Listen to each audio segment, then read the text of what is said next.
Hello, everybody. How's it going? We meet under not so great circumstances today, unfortunately. Tonight, um, we've got some bad stuff to get through today. We're at a little bit of maybe you could even call it a low point for this season. We're at maybe a little bit of a low point of this rebuild as a whole when you consider the rebuild post Russell Wilson and Bobby Wagner. Yeah, I think we're kind of a little bit of a low point right now. People are not happy. People are concerned. And worse than all that, the thing that I picked up on, people are bored. And all these emotions not leaving us in a great place. So we're going to sit here and talk about it. We're going to sit here and talk about it until there's no more talking to do. But let me just say, I know how you guys are feeling right now. I get it. I empathize with a lot of it, and people are not happy right now, and I totally understand why. But we're going to try to get to the bottom of this. I'm Brendan. I am joined by Brandon of the Hawks Nest. How are you doing tonight? Doing good. All things being brought into play here as far as consideration goes, but doing all right. Glad we've got at least a little bit of a turnaround quickly this week, so we don't have to dwell too extra long, like you say, on a loss that has many of us kind of down into a low point of the year so far. All right. So we do have a game to talk about. We do have the Sunday game to dive into here. But first, we should go over some news of the last couple of days because there's actually quite a bit. And this stuff really matters because we have a game in just a couple of days. So we got to be on top of this stuff. So to go through it real quick, go through the highlights here. Um, Not expecting K9 to play anytime soon. Mm-hmm. Oblique injury that Pete Carroll said was pretty serious. Pete is saying he'll be back before mid-December. I'm not completely convinced, but the important thing is I don't think we're going to have him for this game at the very least. It's a big loss, Brendan. He is a dynamic rusher, and when you have an offense that can't say nothing of really find consistent drives on a consistent basis, but can't find oftentimes the end zone with six sets of hands and 10 sets of eyes, it's going to be a bit of a loss having a guy that you're not able to call upon. He's been one of your touchdown makers, and you don't have a lot of those on the squad this year so far. So it does hurt an offense that's already right now struggling to find its footing. Jarek Reed tore his ACL out for the season. He obviously wasn't playing on defense, but he was a key contributor on special teams, maybe our best special teamer this year. Yeah, if you're looking at Seattle and where they might be appearing to want to start to move a little bit, for instance, free safety, his development back there behind Quandre Diggs, and we've got decision to make with Quandre Diggs this offseason. That was going to be a big factor of that. He's not going to be able to go out there and train throughout the offseason. He's going to be rehabbing. Their outlook for him to be able to, be back there and let's say if they were thinking maybe he could take over eventually starter, I think that's got to dim just a little bit on the back of this news. He's been a really good player for us out of the special teams. I think he has the second most amount of special teams tackles on the season in the NFL. But this is where we're really looking at with him is can he be a guy to eventually have been that guy to take over for Quandre? And so now that becomes a little bit more of a question mark, and the potential for us to draft a safety raises maybe just a little bit higher with it. Right. And DK Metcalf now has a toe injury, so he just cannot get away from the little nagging injuries this year. Held him out of practice today. We don't yet know about his game status. I think he'll play, but it's just one of those years where he can't quite get all the way there. It seems like there's always going to be something with Metcalf's injuries this year. Indeed, it does. Toes are rough too, so that's changing direction, all that for those receivers, corners, be running backs. These kind of injuries really hamper them as much as any other position. And he's got the hip, and he's had ribs, which are hopefully by this point getting to a better state. But luckily, he's been able to still fight through these injuries and perform really well this year. I've been very happy with what he's done for us this year, especially with sometimes our struggles to find him a high volume of passes, making them especially catchable passes. So that's the bad news. We do have some good news, though, and we need it. We need every little bit of good news that can be found right now. Geno Smith, limited in practice today, expected to play. There seems to be some optimism around Geno. And, I mean, say whatever you want to. but Geno Smith can at least make that Thursday game watchable, because Mhm. I really am not excited. I really would have a hard time getting excited for watching that game with Drew Lock at quarterback. I as well. Through I'm sure your subscribers and comments that you see that there is a contingent of the Hawk fans out there that feel like Drew would potentially be a better answer than Geno and what he's done this year so far. I know you and I don't ascribe to that belief, but that is definitely one that exists out there. But I'm definitely, and I think Geno showed last week why. There's us, Geno. Those that are in Geno's camp aren't trying to necessarily say he lights the world on fire, but he is our best option to go out there and win football games on Sunday right now. I'll tell you though, the Drew Lock people are pretty quiet right now. I haven't They heard a got lot quiet about pretty them. fast. They got quiet pretty fast. They did on that note. Yeah. Yeah. Let's see here. Tyler Lockett looks like he's getting better. Looks like he's pretty much past the hamstring. I mean, as much as an older player can get past a hamstring injury, right? But Yeah. he's looking better. Jamal Adams looks like he'll be good to go after missing Sunday's game. Kobe Bryant is back, which is important now because we don't have Jarek Reed. Kobe Bryant might actually find a role here. The big one, though, the one that should get some people really excited, if there's anything to get excited about right now, Abe Lucas would have been a full participant in practice today if there was a practice, and there's some reason to believe he'll be able to play Thursday, and if not, he should be able to play next week. So we are very close to getting Abe Lucas back on the field. Yeah. I think it's going to help to get Lucas back. I think we do have to acknowledge a little bit of, even within the recent offensive struggles we've had, that Stone, Forsythe, and Peters have been playing pretty good football for us at right tackle in recent weeks. But nonetheless, he is what we're hoping to be our answer there at right tackle now and into the future. And he is the best right tackle you have on the team. Certainly, as long as that knee's working right, he's going to give you the most mobility of any right tackle on the roster, and his ability to move around out there and get out on some of these blocks that we need to get to. That's about more the lineman moving in space. Not to mention Chase Young. I don't want old Jason Peters with his rocking chair out there trying to hold up against Chase Young over the course of an entire game. I would expect that you're probably going to see them flop them out of it, though, Brendan, where you'll get some Peters, you'll get some Lucas. I don't think they'll probably just go 100% Lucas right out the jump. Right. That's about it for new stuff. I don't think there's anything other than just the injuries to get through right now. Obviously, it's a quick turnaround, so there's not really going to be time for too much of anything else. Curhan did make it back to the practice squad. He was a surprise cut to make room for Peters, but Curhan does find his way back home. So I like that. I mean, Curhan's a nice guy to have around. I know he's not really a good player, but there are some good things about his game, and I like having him around. I do too. He can play guard, he can play right tackle, and he's functional in those roles. He's not going to set the world on fire, but he's not going to be a turnstile either. And it's, if you can stack up a deep enough roster to have those guys on your practice squad that fit to that role, that's a nice thing to have. So, since there's really nothing else to talk about, let's start talking about that game on Sunday. Right. Okay. And I mean, it's not fun. And I'll tell you, it was especially not fun watching it at a watch party put on by Norbcam and the Fans for Good at Stimpy's Bar and Grill. That part was cool. That part was fun. They ran it very well. So real quick, I want to give a shout out to Fans for Good and Norbcam for putting on the watch party. I think I actually cameoed for about a minute on Norb's stream during the game. Oh, did you? So yeah, swing in there and go, "Hey, what's up?" No, he actually pulled me up. He wanted to ask me about something. Oh, okay, nice. Did you have a lot of people, fans? They give you high fives and whatnot through there? What's up, Brendan? There were a few. Yeah, there were a few who were there. So that part of the game was cool, but not too much else was all that cool.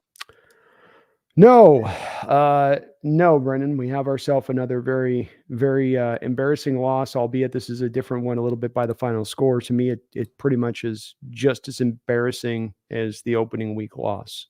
You lose to a much less talented team. You get beat in the X's and O's once again by McVay versus Coach Carroll, which has been something that's been a commonality since 2017 when he walked in the door there.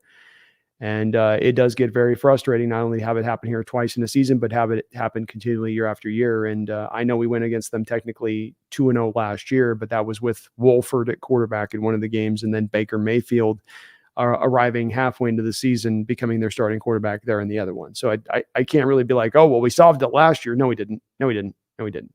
And that team fell apart last year from an injury standpoint, the Rams. So tough to watch. Tough to watch. We already had our measuring stick against the Ravens a couple weeks ago that told us kind of whether or not this team could be a contender. This is the type of game that you come out of, Brendan, going, are we even good?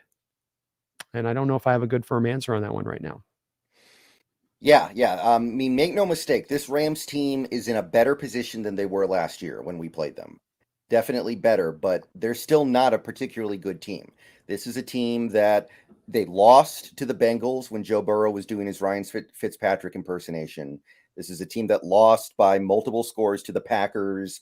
This is a team that needed overtime to beat the Colts. Like, this Rams team, this is not an example of McVay's best. This is not what McVay is putting at the top of his resume if he one day seeks employment elsewhere. This is a average at best LA Rams team at best. And I don't even think they're average. So our roster is better than their roster. So when you lose to them twice, what does that tell you? Well, that's right. And they're rebuilding too. I mean, you put it in a kind way there, but they're rebuilding. That's make no mistake about it. And I talked to their content creator for Rams channel last week, asked him straight out, and I go, just tell me. I think they are, but you tell me, you inform me. Yeah, we are. He didn't have to think or pause or think about it. So you're a team trying to win a division title. You're a team right now this year trying to go out and say you can be a contender who can't even be at a rebuilding time with two different swings at them. I think that there are some things to take away from that more than just saying, kind of like you talked about last week when we were talking about this, of just, well, it's just, McVay. And no, there's something to draw away from this tangibly that's really frustrating and is a big problem at play here that's going to carry forward into the future. And I don't know that the Hawks have a lot of answers for it, quite frankly. Seems like in the case of McVay and Donald, Brendan, we just have to hope they're going to retire as basically our best solution to the situation. Right. So let's start. I mean, all sides of the ball, kind of the same picture, right? Yeah. I mean, like, all three phases, we start the game out pretty well. Things are going pretty well. And then at the end, everything just fell apart. Offense, defense, special teams, I feel like that's all the case. So let's just start with the offense. Let's start with this offense because we got off to a nice start. You march down the field, punch it in the end zone, touchdown. You're off to this. You're feeling good. And then the next two times you get the ball, you get in field goal range, you kick a field goal. Myers makes a couple of long ones. You're feeling like, okay, we maybe we're not a great team, but we found ourselves enough to be able to beat this team. Metcalf got off to a nice start. Lockett made some plays. JSN made some plays early. Walker looked good to start. Now he got hurt quickly. But overall, that first half, the offense was successful. 3 times they got the ball, and they scored all 3 times. And then the second half hits, and you muster 3 points. You don't score in the last, I think, 25 minutes of game action, if I recall. Maybe it was like 22. But everything just kind of dries up and dies. And if you were to try to pin the blame on some entity for why the offense starts so good and then peters out like that, what would you start with? Well, obviously the 15 to 20 scripted plays you put together offensively are what you plan to run out the gate, and you're going to work on that throughout the week and refine and get the details on that just right, and to be able to run those plays, at a high level. And they seem to be run those really well. But this has been a commonality that we've seen throughout this year in a lot of the games where offense will start out with that plan A, and then there's not a plan B. And when it comes down to reasons why it starts to fail out, again, the reasons start to become the same. And this is where we go into there being a bit of an issue here that goes beyond just one game or this season. Being that, again, you see a lack of creativity as the game goes along, a lack of use of the outside run game. We continue to hammer. I tell you, Brendan, I'm not sure if we're running Bevel, Schottenheimer, or Waldron's offensive attack. I'm not totally sure on that one. I think it's Waldron's, but it looks a lot more like those other guys' offensive attack than it looks like a McVay-led offensive attack. And the stack fronts, which had started to give us tremendous trouble in the Ravens game and then were reemployed last week, despite us getting that win against Washington like we did, they still brought those up against us as well. And guess what? Rams employed that as well against us this week too. Stack fronts all across the board, gave our offensive line fits, gave Geno Smith and certainly Locke when he was in there for a short spit fits as far as realizing when they're coming and not coming. It's not about sending blitzes. It's just that they're showing these big stack fronts of all these guys up on the line of scrimmage. It freaks out the offensive line. It freaks out the quarterback, and we don't seem to have a handle for it. We'll call our protections like the blitzes are coming, and then the guys drop out. And now you have guys in protections for blitzers that aren't coming. And now you get things like single blocks against Aaron Donald because you've been burying in for the blitz that never comes. And it's stuff like that. And it's that chess match that we're losing on a weekly basis, especially on the offensive side of the ball. And I don't really understand why. It shouldn't look this hard sometimes with this much talent as you have on the football field, but especially going against this Rams team that really only has Donald on the defensive side of the ball. That's really all that scary. Just my opinion on it, though.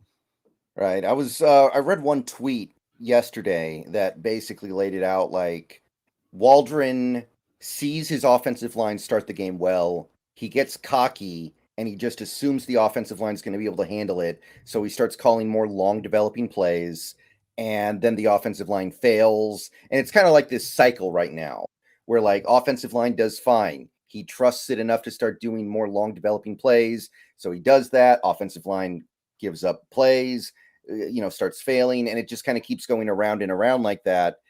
And at this point, like, we're only getting one guy back. This isn't a month ago when we only had one starter on the whole offensive line. Everybody's back except for Lucas. So hard for me to believe that Lucas is going to come back and completely change this and make everything okay.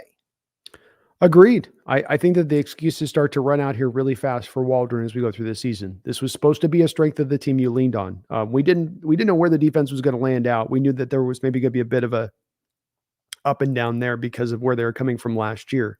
But offensively, we expected at least a top 10 unit here, and you're not even in the vicinity of that as it stands right now. That's unacceptable. It's completely unacceptable, especially for how the health has held up this season on that side of the ball. Where is the use of Noah Fant? Where is the understanding how to use this $6 million tight end that you decided to bring back on that high salary, but you don't seem to have a way of targeting him, but maybe once a game? It's DK Metcalf like gets forgotten about for about 2.5 quarters throughout the course of football games for some odd reason. Again, there still is no willingness to run outside horizontally. There's like 2 pitch plays a game. And I know that one, you didn't have a good 1-2 to Charbonnet, which that's, okay. It goes bad one time, but that doesn't mean you never go to it again. Look at all of their runs this season, Brendan. You just do for me an estimate in your mind. If you took all the runs this year, how many of those runs do you think would be over the A gap, running right over the backside of the center? If I took 100% of the runs of the Seahawks this season. Too many. It would be, just A gap.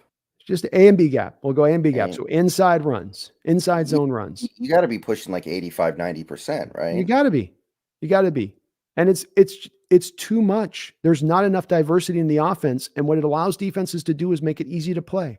If I go to you and I know that you're 10% of the time going to run it outside, okay, you might hit me on one of those 10% plays, but you don't run it enough to really hurt me. You'll hit me on that play, but you won't hurt me. I know if I just concentrate on taking away those A and B gap runs and I tighten everything up in there and I keep you closed up there, I've shut your run game down because I know you're running that 90% of the day. We come back again and again to the simplified nature of the offense and how it's run. It's this way on the defensive side of the ball too. And it's not doing our team any favors. It really isn't. And they're leaving advantages on the table on a weekly basis. How many fly sweeps have we run this year? 2, 3, maybe? Why? I can't even remember 3. And why? Brendan, just give me, by all God means, please, just give me the reason why. Why wouldn't they run it? Why would they refuse to run this thing that is a staple of the McVay-led offense and has been for years? You sign up for the McVay scheme. You say, hey, we'll take that up off the top shelf, the McVay special offense. Yeah, give us one of those. Okay, great. This offense comes with fly sweeps, bubble screens, flood zone concepts. Yeah, we don't want none of that. Okay. It also includes outside zone runs and pitch play. No. We don't want any of that either. Just give us the inside run part of it. Yeah, we want that. And then we're going to turn it. Yeah, just give it to us. That's what we basically have done with this. And I know we're supposed to try to explain this, Brendan, and have a maybe more creative understanding of like, well, here's what's happening. I don't know what's going on. I don't know what Waldron's doing. I don't understand why the offense looks like 2018. I don't understand why it's such tough sledding when it is so very talented as the unit is. And you're right. The excuses have fallen away. There's nothing else to land on other than this isn't good enough. This isn't good enough for what you put together. It'd be one thing if they were under talented and you were trying to get by with some of the talent that we've seen some of the offenses come through in recent weeks, like Washington, but that's not the case. Yeah, and again, in this game, I mean, again, I watched it in a bar with 100 people, so I didn't have the best possible way to judge every single element of this game, but I don't see us throwing the ball over the middle very much. I still don't. Like, No. I brought up the stat last week. We are last in the league in throws over the middle. Gino and Kenny Pickett are like 1A, 1B of the we don't use the middle of the field, and it's really hard for me to believe that's Waldron because of where he comes from. And it's hard for me to believe it's Gino because Gino's very successful on throws over the middle, which we also talked about a little bit. So is that, I mean, because again, we talked about how Pete doesn't like going over the middle because he thinks turnovers happen there.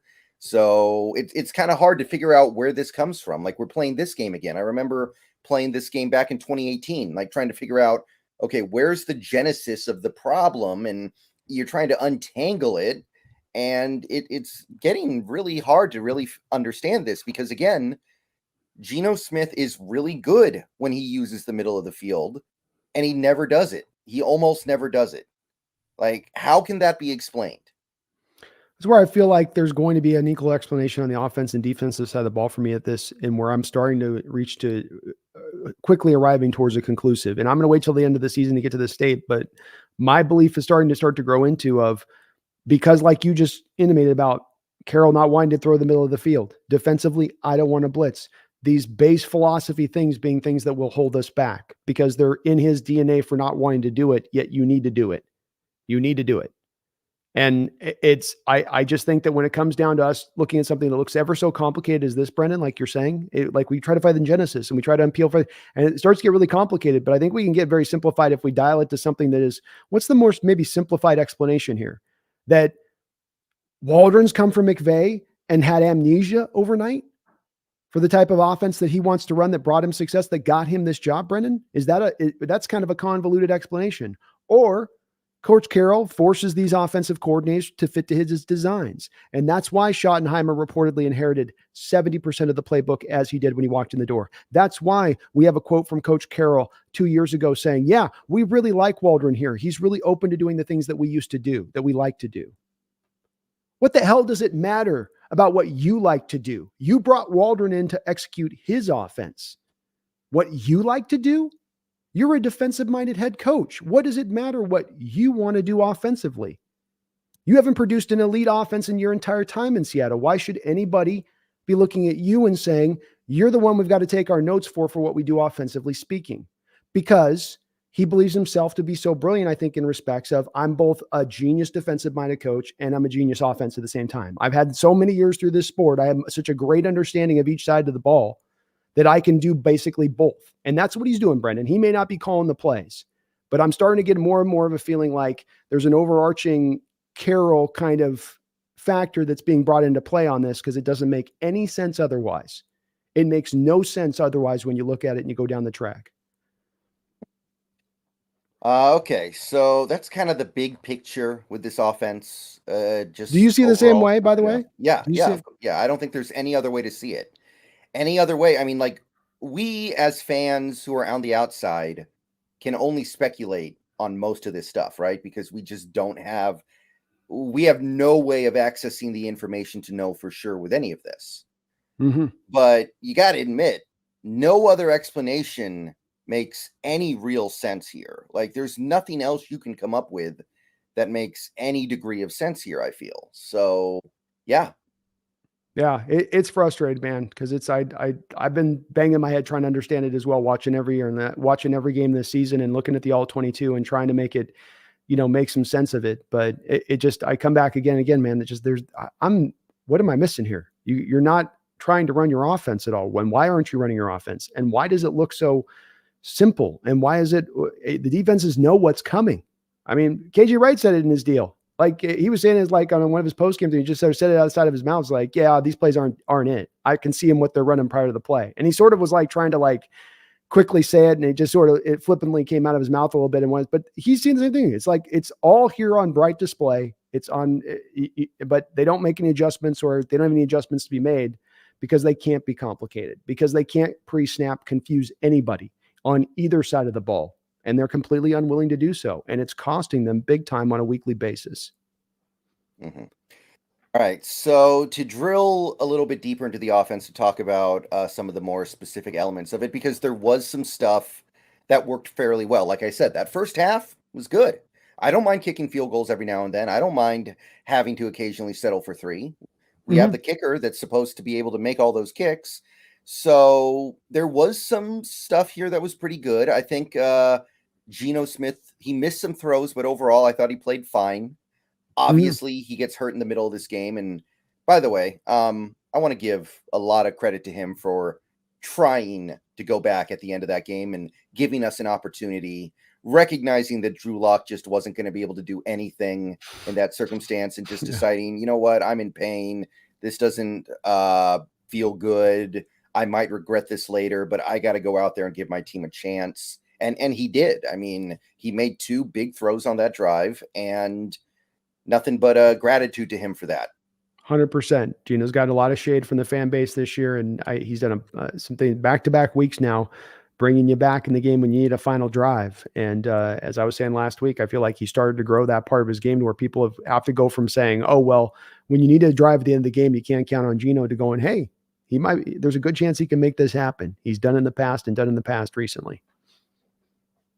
But let's talk about the injury here real quick, because this, I mean, obviously this play is going to stick with you as a Seahawks fan, the play where he gets hurt. So to my recollection, on that play, Aaron Donald is getting blocked one-on-one by Phil Haynes, right? Mm-hmm. Yeah. That's what you saw as well. Mm-hmm. Okay. Just wanted to verify that. So we're blocking him one-on-one with probably, I would say, our worst offensive lineman. Do you think that's fair? Brown's been dipping pretty hard over the course of the season. Brown's probably worse. Maybe. And Damian Lewis might even be worse at this point. I don't know. They're both might be on an equal footing of bad, to be honest with you. But okay, let's just say yes for the sake of yes. He's not good. How about that? Yeah. He's bad. Yeah. He's not a good guard in this league. Yeah. So the Seahawks have been trying to get away with treating Aaron Donald like he's any old player for a decade now, basically. Like, that's been kind of their thing. They're going to treat Aaron Donald like he's Quentin Jefferson. They're going to treat Aaron Donald like he's Atba Rubin. And they're going to just be like, well, come what may. And for a decade, by some definition, I guess we kind of got away with it, because as much as he did disrupt plays and get sacks and get tackles for loss and do stuff to our offense, on those plays, he didn't ever really hurt the quarterback. I mean, like the one where he hurt Wilson, that was just like their hands hit. That was kind of a fluke play more than anything. That wasn't the result of like, oh, you didn't block him. Well, but here's the thing. You single blocked him in that situation too. Mm-hmm. Yeah, but I'm willing to acknowledge that their hands hitting each other is different than something like this. Okay, but hold on. Well, let's pull it back. Donald sacked your quarterback more than any other quarterbacks he's sacked on any other team in the NFL. And not by like a small margin. He is absolutely has more tackle for losses, more quarterback hits, and more sacks than anybody else, right? We can acknowledge that, right? Yeah. We're 5-10 in our last 15 games against the Rams. You know, is he breaking your quarterback? No, but did you sort of like get away with some things over that time period where like he hit your quarterback and Russell Wilson a lot of different times really hard, and other quarterbacks would have been broken on those hits?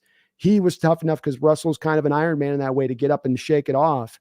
But it wasn't a matter of like, well, you weren't really getting away with it. You were just lucking out at the fact that this didn't happen. This is what would happen as an eventuality. It's just that you kind of lucked into it. I'm not trying to step on your point with it, but like you could see this coming is what I'm kind of saying. Yeah, you know what but I mean? By some definition, Pete's like, phew, I keep getting away with it. Like maybe in his head, that's how he thinks about it because he's not getting hurt.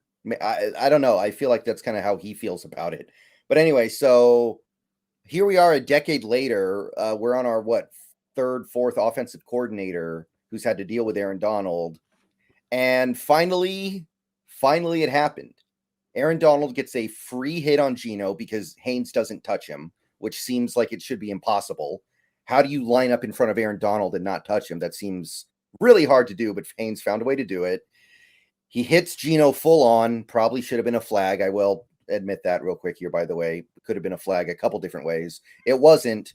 And even if it was a flag, it doesn't change the fact that Geno got hurt and missed the next 3 drives, which ended up being huge in this game. So a decade later, we are still trying to get away with treating Aaron Donald like he's just any other player. It's the equivalent of playing the 2001 San Francisco Giants and pitching to Barry Bonds like he's just any other hitter. Mm-hmm. Just like, it's okay. We'll give you the normal set of pitches we're going to give anybody else. It's cool. It's cool. If you get a home run, good for you. You know, we're not going to do anything to try to take that away from you because that would be unfair. That would be unsporting.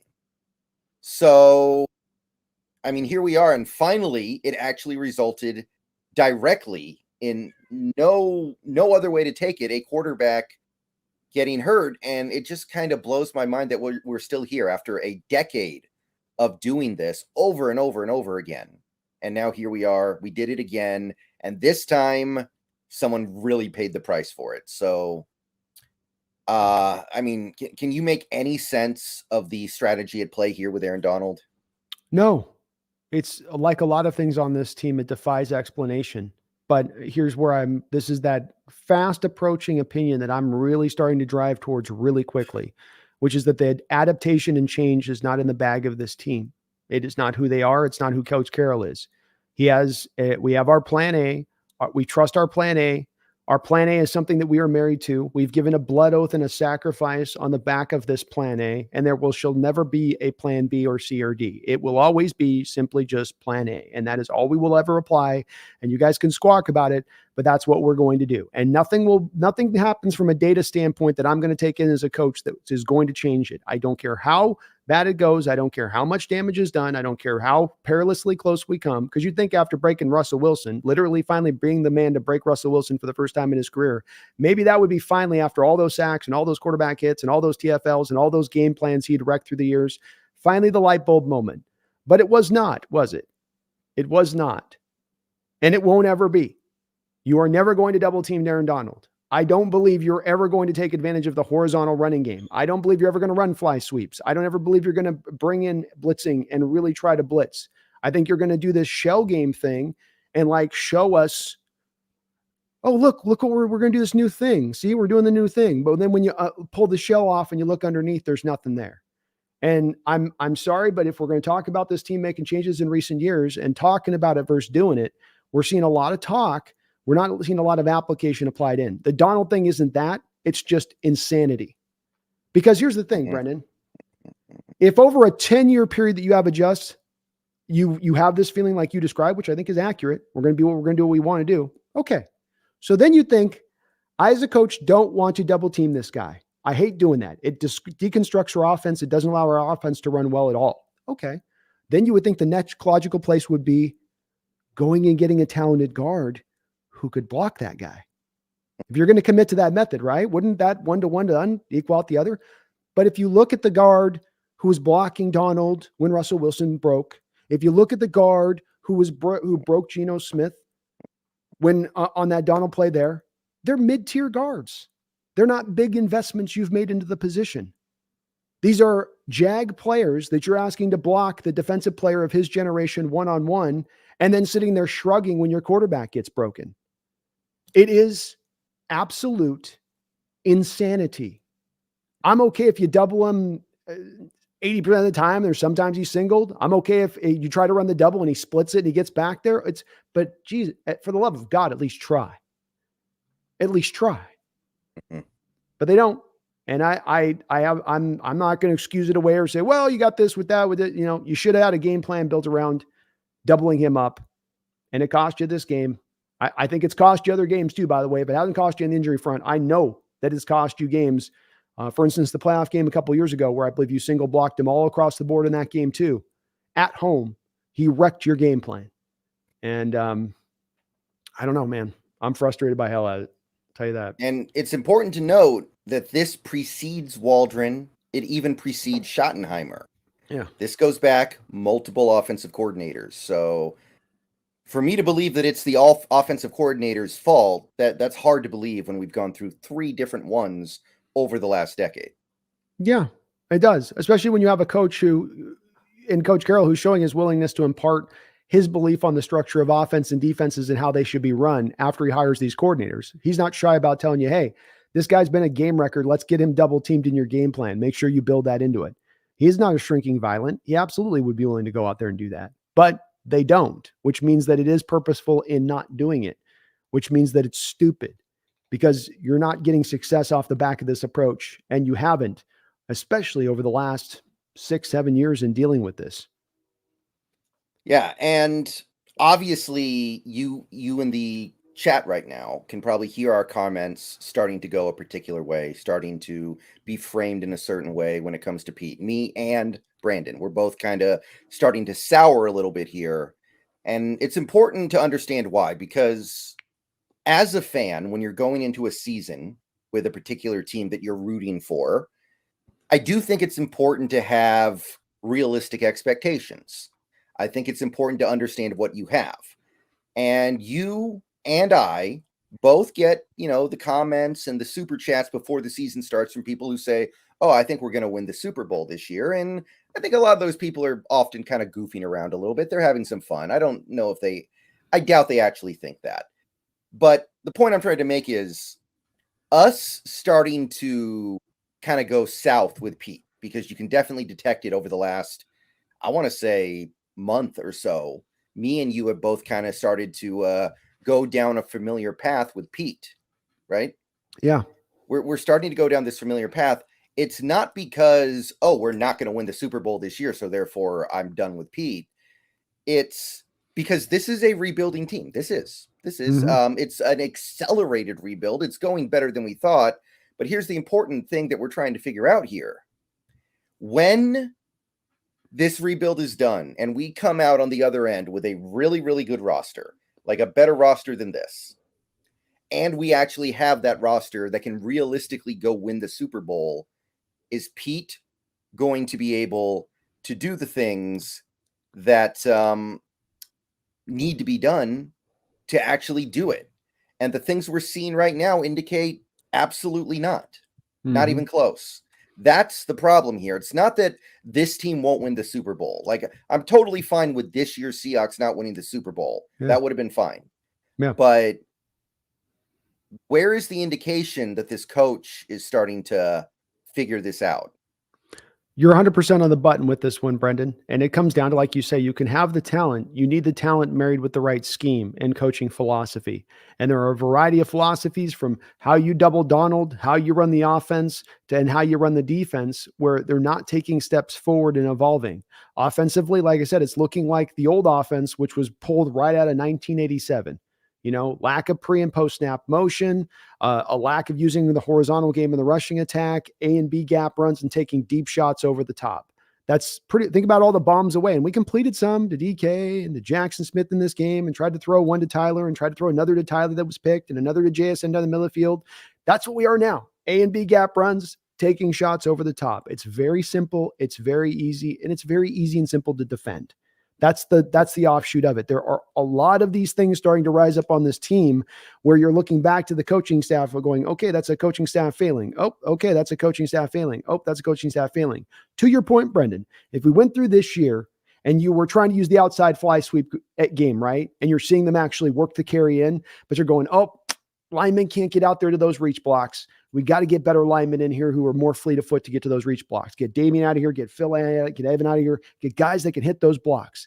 But you're not trying to attempt those blocks. So we can't come to that as an excuse. If you were on the defensive side of the ball, blitzing and bringing pressure and showing it. And hey, sometimes you're getting hit over the top when you're bringing those pressure-based looks, and you're trying to figure out what's the right balance of blitz that we want to do. We're going a little too heavy blitz here. We're kind of new to this. We're trying to kind of figure it out. But guess what? You're not blitzing. You're dialing back into the same old soft zone coverages. So the bumps in the road, the ironing out of the wrinkles that need to occur here, are not the type of wrinkles that we would look to need to be ironed out for a young team finding its footing, trying to learn how to win, being that you're actually adapting these new modern principles. And instead, you're trying to reuse the old principles, which continue to not work as they've not worked for years now. And then we're supposed to hope now into the future that those old principles are suddenly going to come and come alive and start to work a year from now. I find myself very, very skeptical that that's going to occur. Yeah, that's where the disappointment really comes from for me. That's the part that I'm struggling with because, again, I had no expectations of winning the Super Bowl this year. And if you as a fan did, that's cool, but I think you might have been fooling yourself. You were getting a little too far ahead of yourself there. This is a very young team. I like this roster. I think we have a lot of talent, but it's young, it's inexperienced, and sometimes on game day that shows up. Like, for instance, with Reek Woolen committing hands to the face penalties over and over again. 2 years from now, I don't think Woolen's going to be doing that. He'll have learned. Witherspoon over celebrating after making a tackle and getting a 15-yard penalty. 2 years from now, he'll probably learn he can't do that and he won't be doing that anymore. But when we get to that point in 2 years where we might have an elite roster, I want to believe that my coach is going to be able to take full advantage of it. And right now, he is either failing or he's taking aim at the target right in front of him, hitting it and expecting raucous applause for hitting the target right in front of him. Like, because our blitz rate is up this year, right? But it's all 5-man blitzes. Right. We're not using as much soft zone, but we're still using it a lot. We're using some fly sweeps, but by some, I mean literally like 3 in 10 games. Yeah.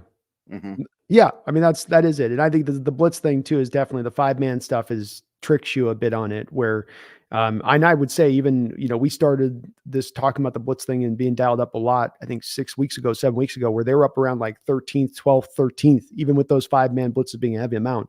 I think they've been dropping down now closer to the 20th realm in recent weeks. And so this has been backsliding further and further into that spot.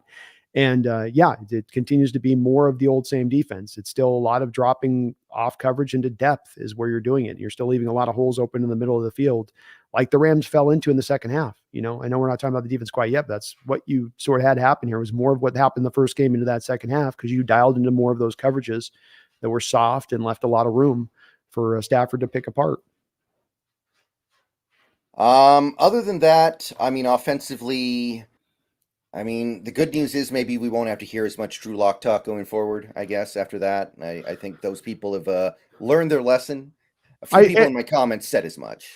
Well, and here's the thing too. There were some people that did own it on my comments too, which I like to see. I'll do the same on my standpoint. Me and Brendan will be wrong about stuff. We'll own it when we're wrong, and we'll say, hey, I was wrong about this one. We're not going to be right on everything, and certainly be plenty will be wrong about.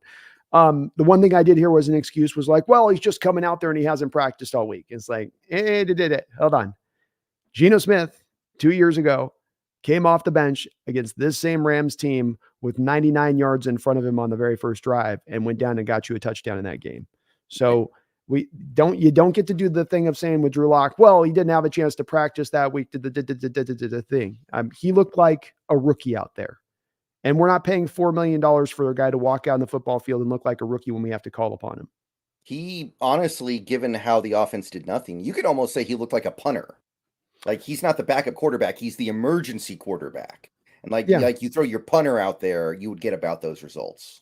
He did. And Waldron didn't help him, just like Waldron didn't help Geno through that second half in the play calling. I mean, why don't you have Drew Lock with some easy completions? He gets him to roll to the left on one, what was going to be kind of his early easy completion he gives him. And you go, why are you having him roll to his left and having to throw back across? That becomes a little bit of a higher degree difficulty throw at that point for Drew. You're just trying to get him some easy completions, even if they're short gains, to get him into a bit of a flow coming off the bench.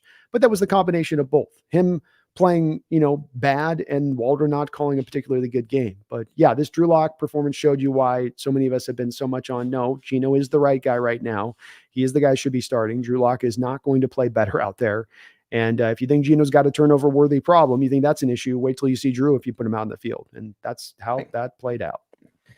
Yeah, and like I said, honestly, my respect and admiration for Geno Smith might not ever be higher than it is right now. Like, for him to go out there on that last drive and give us a chance, that could not have been easy.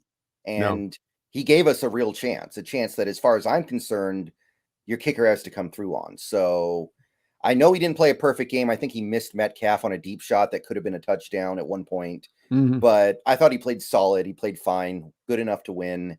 I even And like the DK throw. I even liked because at least there he's giving DK a chance and he's putting it out in front of him on the throw. Where with DK, so oftentimes this year he ends up eating up the sideline on the throw, or putting it, slowing it back up to so that DK's separation that he has on the route is eliminated, allowing the cornerback to catch back up. So I'd rather Geno throw with that type of throw because there'll be a lot of times he completes that pass with now DK having a chance to truly run under it with his speed. It was just slightly off just by a little bit. right. Charbonnet, I mean, it's tough when you're expected to be the backup and then the starter in front of you goes down in the first quarter like that. I think he played, okay.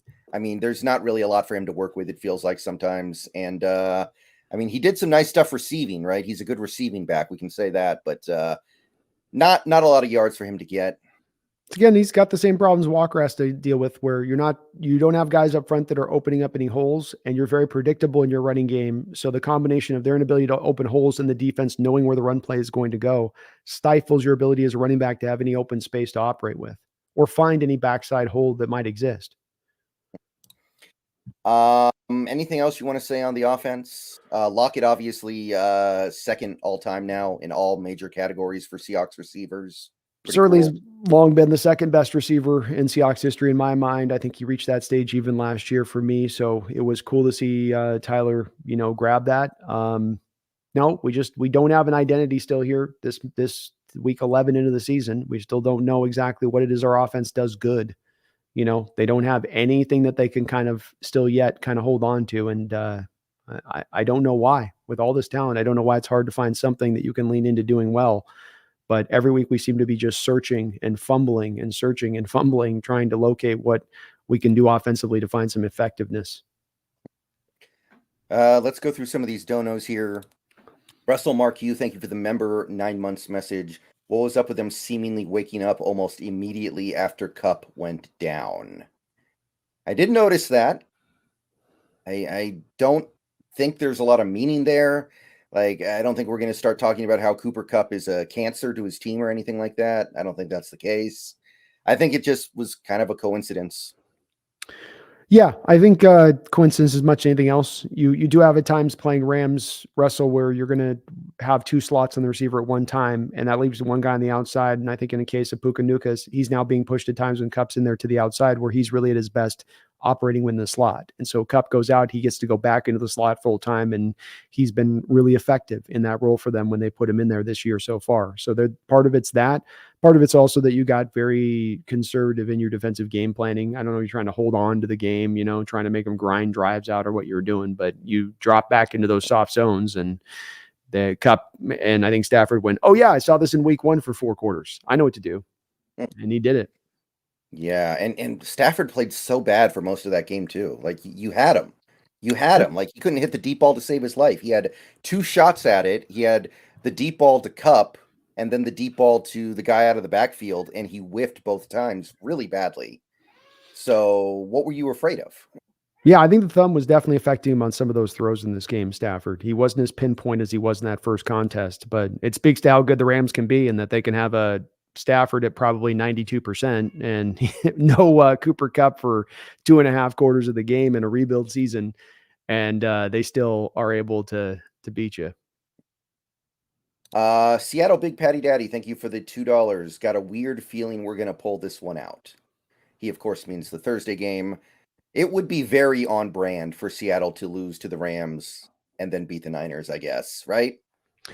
It would. This team's unpredictable, so why wouldn't it fit to form with that? And, when it comes down to it, this isn't a talent issue. There could be a week we get where the coaching staff pulls their head out of the bum and goes, okay, let's try it. Let's let it loose. What do we got to lose here a little bit?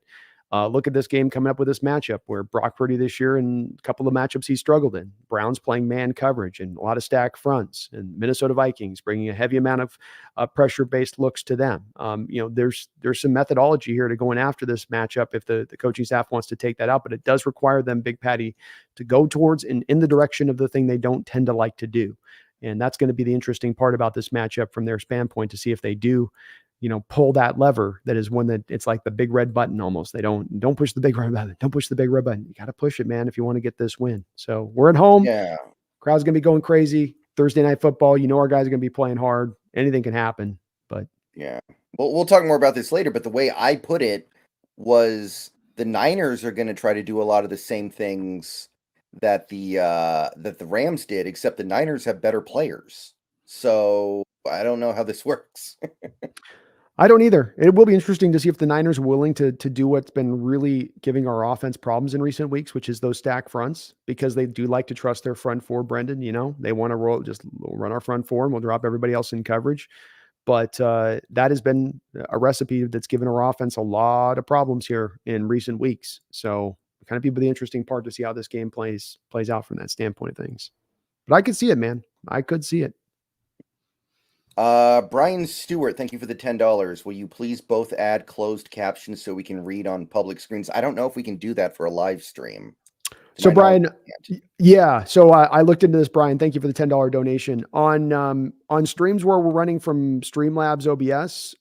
If you're running from your OBS, Brendan, you can do it from within there when you go into the you go into the YouTube screen from within the live screen after it's created. You create the live account, then you go into the live, and then you can turn on closed captioning. So Brian, I've started to turn on closed captioning on, like, when I do my play on Sundays or any of that stuff. I can turn it on there.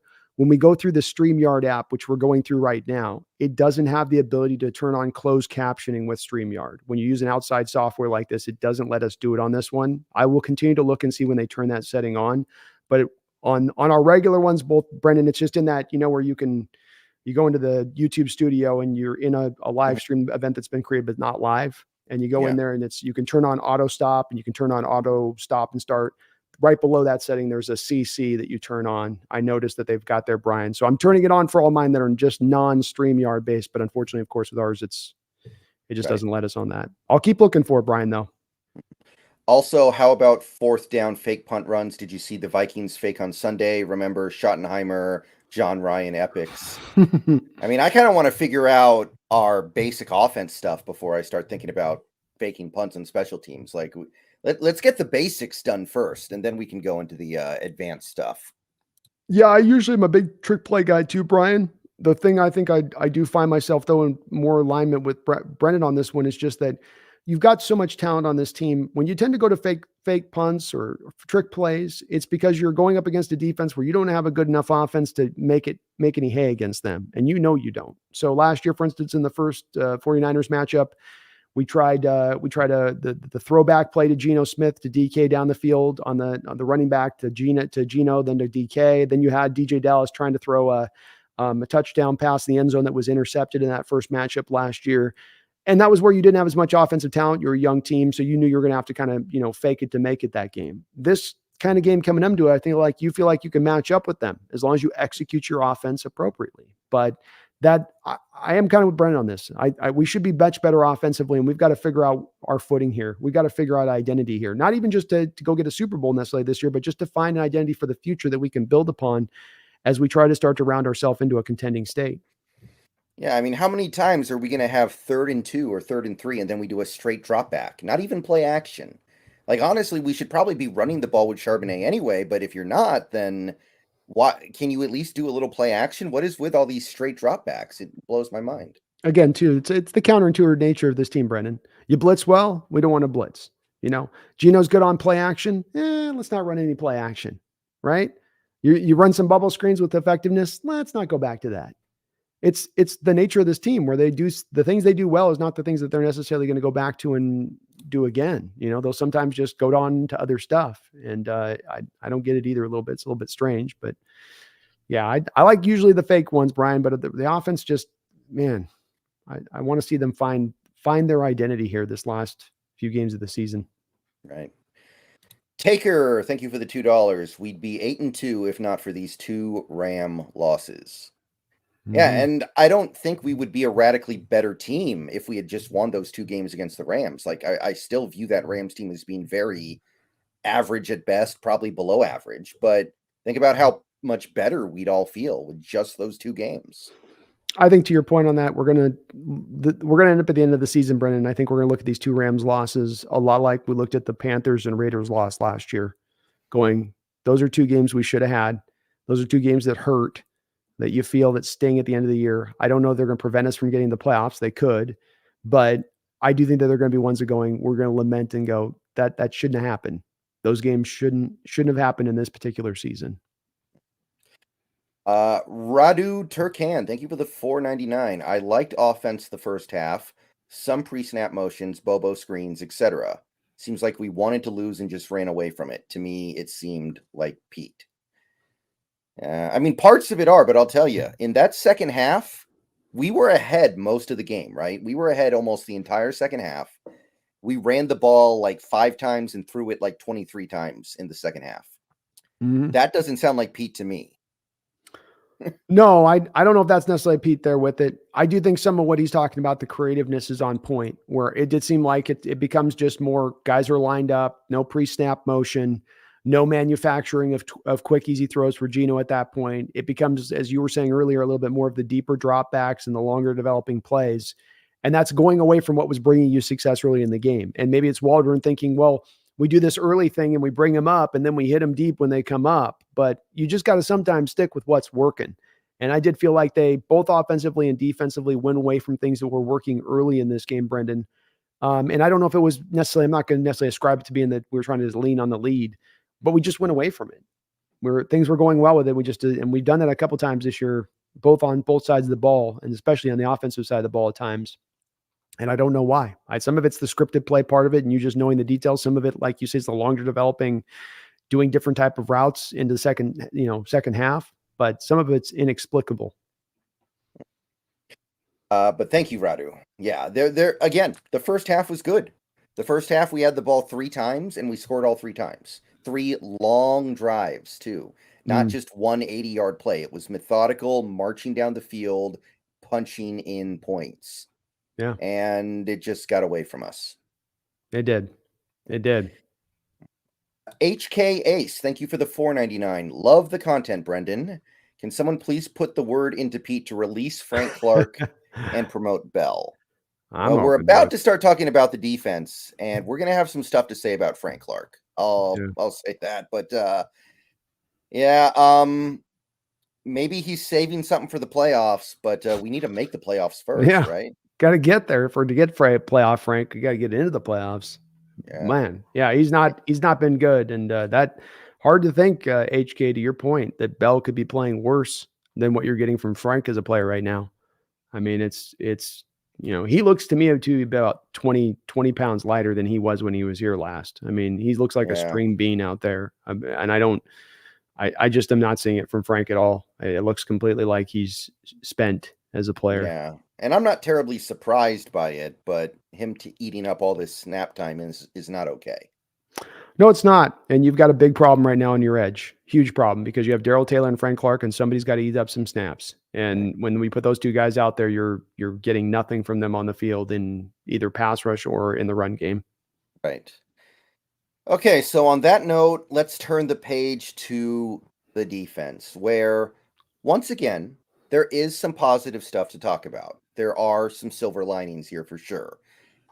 This was a game where you held the Rams to under 200 yards passing and under 100 yards rushing. So under 300 yards overall. Those are winning numbers in the modern NFL. In fairness, like there was some stuff here that you can be happy about, but kind of like the offense, the defense breaks down at the end of the game. They give up 10 points in the fourth quarter, including the game-winning field goal drive, and it looks very familiar, right? That slowly marching the ball down the field, picking up easy yards, and ultimately just finding a way to do just enough to win at the end. And you're kind of just sitting there at the end of the game thinking, I already know we're going to give up these points. I just hope there's enough time left for us to go score when we get the ball back. Agreed. I was almost in there thinking when they got like inside the 10-yard line and it was going to be a first and goal, I was like, well, why don't we just let them score here? At least we'll have a minute and something on the clock in our timeouts, and we can at least have a chance then. I was about that spot myself. So Well, a couple things that I really want to draw attention to. The first is the pass rush, of which there was very little pressure on Stafford. I don't have the official numbers yet from PFF, but PFR was not too kind. We had 1 sack on the first drive of the game by Mr. Witherspoon on the blitz. Shout out to Witherspoon, by the way. I thought he played a pretty good game. He did. And not too long after, we almost got another sack when Julian Love came on the blitz. So the little bit of QB pressure we get comes from the blitz. So naturally, we stop blitzing for most of this game. Naturally. And you get what you get. So, I mean, I know there's no answer, but why would this team stop blitzing all of a sudden against a team with a quarterback who has shown he can't really throw it deep? When he does, bad things happen. He can't hit it. Like, what are we missing here? Well, somebody might say maybe Carroll was trying to lean on the lead that he had, small as it was, trying to think, I'll just grind this thing out rather than putting the pedal to the metal. What you just said, I think, is really the most accurate at the end of the day and leaves me most frustrated is I don't really have an explanation. It would be one thing if you blitzed and you were getting smoke showed over the top. But let me give you another play, by the way. The play, for instance, where Woolen got an interception. What were you doing? Oh, you had a blitz. I think it was a run blitz, turned into a blitz, but you had a run blitz on the play. So, we do this every week, Brendan. Go back to the Lions game. Trey Brown. Don't blitz all game, right? Or you blitz once in that game. You get a crossing route. Woolen gets a breakup. Brooks blitzes, gets a stop on the Lions in that game. Let's go later to that game to a 2-play sequence. 1 play, Trey Brown, corner, blitzing off the edge, gets the sack on Goff, never sees it coming. Come back the next play, show the stack front to Goff, get him jumpy. He throws a pick 6 to Trey Brown on the very next play. Go to the Browns game at the end of the game. You're blitzing Jamal Adams on that final play. He gets the ball knocked off his helmet as he's blitzing. You get an interception. Game over. Why? Why? It don't make sense. It don't make sense. I have no explanation for it. And I just sit here and I can literally just bang my head going, you guys have these great moments this season. You don't have a lot of great moments defensively this season, but the few great moments you have this season are almost all back to either just Devin Witherspoon balling out of control or you bringing some blitzes to force the action. And yet you refuse to go to it. Brendan, it got so ridiculous in this game that even the telecast picked it up. The stat trackers, did you notice that about midway in the third quarter where they posted up over the deal of Stafford when he was blitzed in the game versus Stafford when he wasn't blitzed, and the numbers were startlingly different? It's to that point where even an intern, 17-year-old nose picking intern in the truck is like, man, they do pretty good blitzing today. I should put the stat up showing this. This would be kind of interesting. Give me a reason, Brendan. Just give me something. Lie to me. Yeah. Lie to me, Brendan. You know what I mean? Yeah. And obviously, part of the problem is that the linemen and edge rushers that we had in that game did not play that well. Leonard Williams was mostly quiet. Mafe had his first quiet game in a while, although I don't think he played bad, by the way. I think they're managing his snaps too. He was not, yeah, because they had the Thursday night game, so they had to run him, I think, more than they want to do, or less than they want to do for that. In fact, I kind of have a theory that existed all over the place with this team, and I think we kind of got bit in the butt by it. I think that Carroll was playing a dangerous game and he lost. Mm-hmm. And now we're in a scenario where not only are we probably still going to lose to the Niners, even if we beat the Niners, it's not that big of a deal now. Yeah. Like beating the Niners would have been a big deal if you had won this game. Now it's just like what you need to keep the season on life support almost. So like mission failed. But anyway, Woolen played a good game until he committed the hands to the face. And it was hands to the face. Some people were saying, it's a bad call. I think it was the correct call. Mm-hmm. I'm guessing it's just an issue with him being, doesn't have a lot of experience in the NFL. I think it's happening on Atwell there, right? Yeah. So you got a 6'4" guy going down to a guy that's about 5'8.5". So it's just, you think about trying to get down to that on a length to shortness standpoint. Woolen's new to the corner position first off. So his refinement on his technique is not going to be pure at this point. But it also is going to be tough to get down to that chest with his reach off of press. And a shorter guy's going to have a tendency to maybe get clipped in the face a little bit. Yeah, I mean, the annoying point is that he did this against Cleveland, and it almost cost us that game. And then here we are a month later and he's doing it again. But I do think that's what happens when you have a young team. You have a lot of young players that do stuff like that. Sure. And maybe in the next couple of years that'll be worked out of his game and he'll figure it out. But I do think that Woolen overall played a solid game. No complaints there. Derek Hall, 6 snaps. Derek Hall, 6 snaps. Frank Clark, 31. Well, if you're only going to play Derek Hall 6 snaps, just deactivate him. Like, what's the difference between playing 6 snaps and 0 snaps? Not a lot. They'd have to bring another guy up off the practice squad. They don't probably want to do that. That would be my measure of my guess to it. But he's he's dealing with an injury, and the shoulder injury is probably still bothering him, and they're trying to, mitigate that a little bit. So like you say, I think is the management towards this next game thinking, well, we can do good enough with Frank Clark and Darrell Taylor off the edge. We can preserve Hall a little bit for when we'll need him for the Niners. So, there was a little bit of, I think, that going on as well. But it's all of it, I think, as to how you get to those two guys playing that many snaps. Yeah. But my thing is, if you're only going to play him 6 snaps, just make it 0. Just deactivate him. Bring up Levi Bell. If you want to try to get away with not playing your better players, then call up Tyreek Smith or Levi Bell from the practice squad. Like, it would be one thing if it was like 15 snaps. That's a reasonable number of snaps. But 6? That just blew my mind. I'm like, he may as well not be on the team if you're playing him 6 snaps.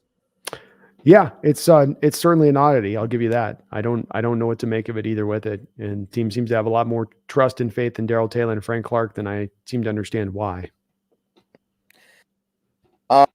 So that's a rundown of like some of the individual stuff, some of the guys who played good. I thought Bobby played pretty well. Again, there's one play in this game where you really notice, wow, that guy is slow now.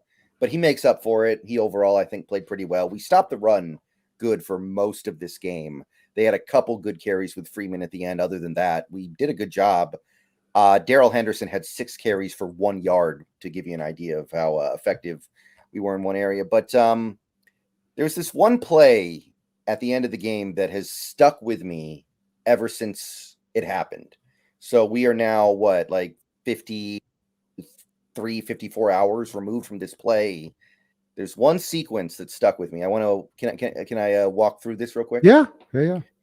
So it's on the Rams' final offensive drive of the game. It's 2nd and 12. 2nd and 12 at the 34-yard line, I think. So the Rams are in field goal range, but it's a very long field goal with their kicker who just got there. Like, they have a brand new kicker, basically.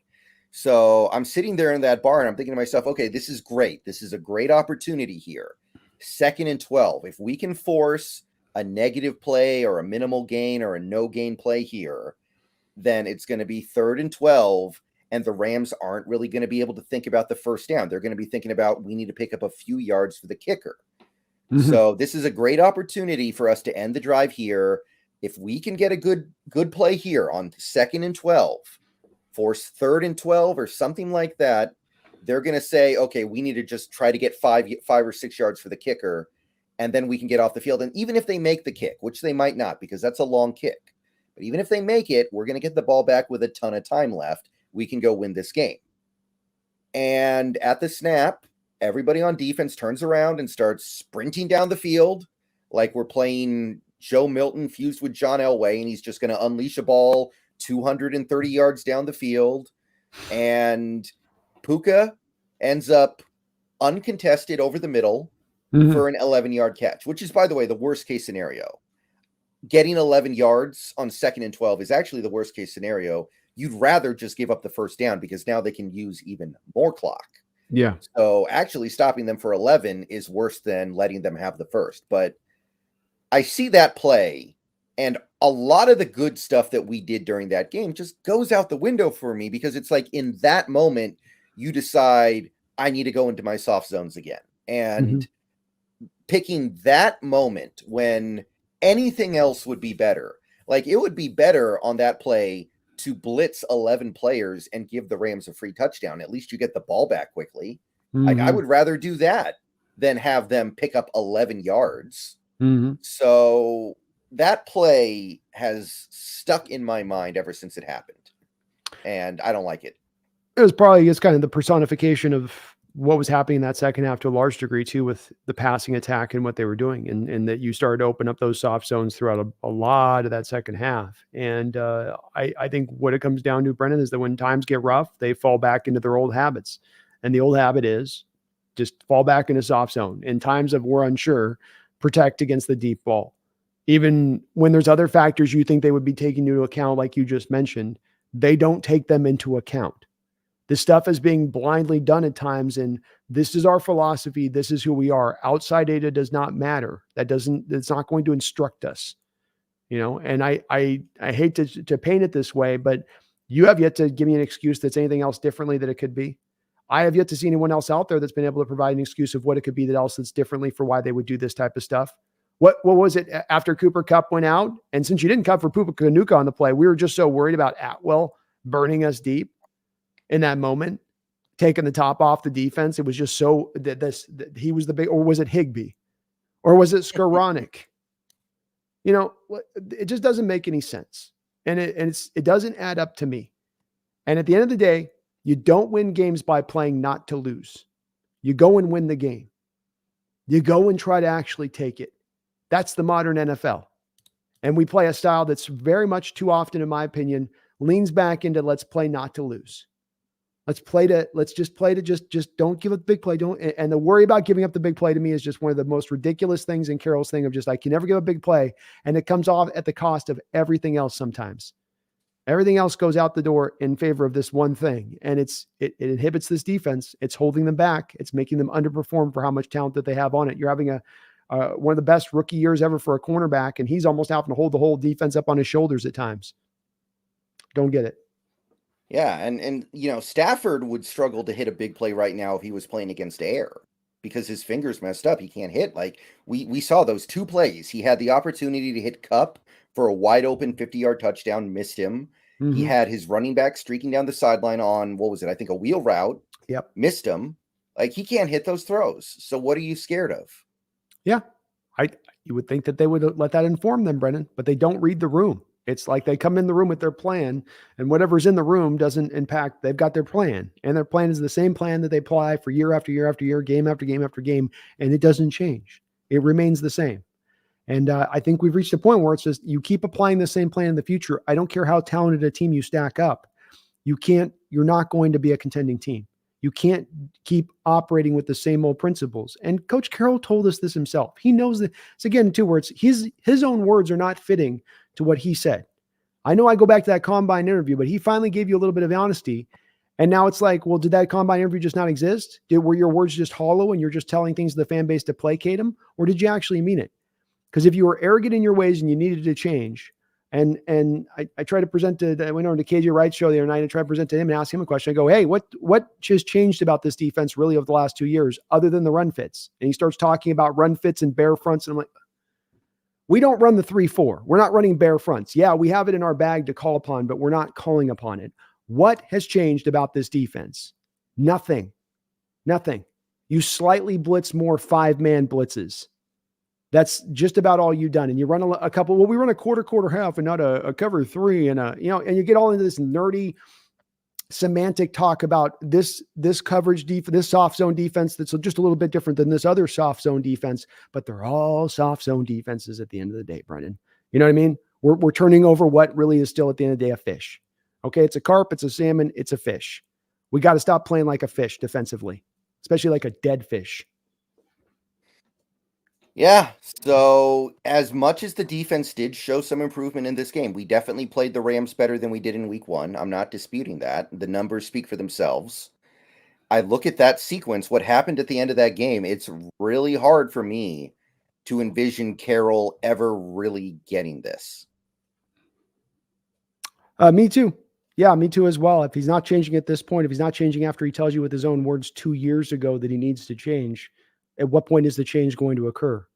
I like Carroll and what he brings in a lot of respects, and I want him to be successful here. I don't want to have to be about the answer being we got to go get somebody else to do this.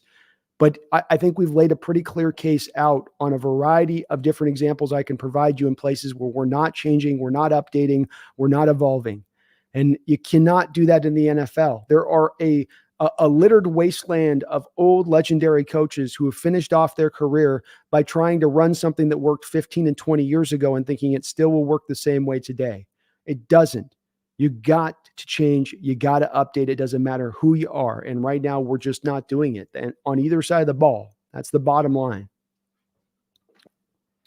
So yeah, that's kind of the big picture for me, and I kind of get the sense for a lot of Seahawks fans, this game was kind of a breaking point where I talked about this a few weeks ago. I felt people kind of sort of start to check out of this season a little bit. They were kind of just like, it's going to be another decent season. You know what? I'm kind of bored of this. Just get it over with. I barely want to watch the games. But after that one, I'm starting to get vibes of like, wake me up when we get a new coach and GM in here. Like, I think that's where this is starting to trend, you know? I think it's going to start to get there pretty loudly, and you're right. I'm getting the same feeling from the fan base as well on this one. And as people can hear the tenor of our voice, we're understanding where it's coming from. Neither you nor I are. Let's make sure we're clear on this. The record. I'm not calling for people to be fired or let go, or I'm completely faith is gone. My faith is gone if the coaching staff doesn't change to the same things they said were required for them to change 2 years ago. I'm just holding them to account the very things that they talked about 2 years ago that they need to bring to play and bear.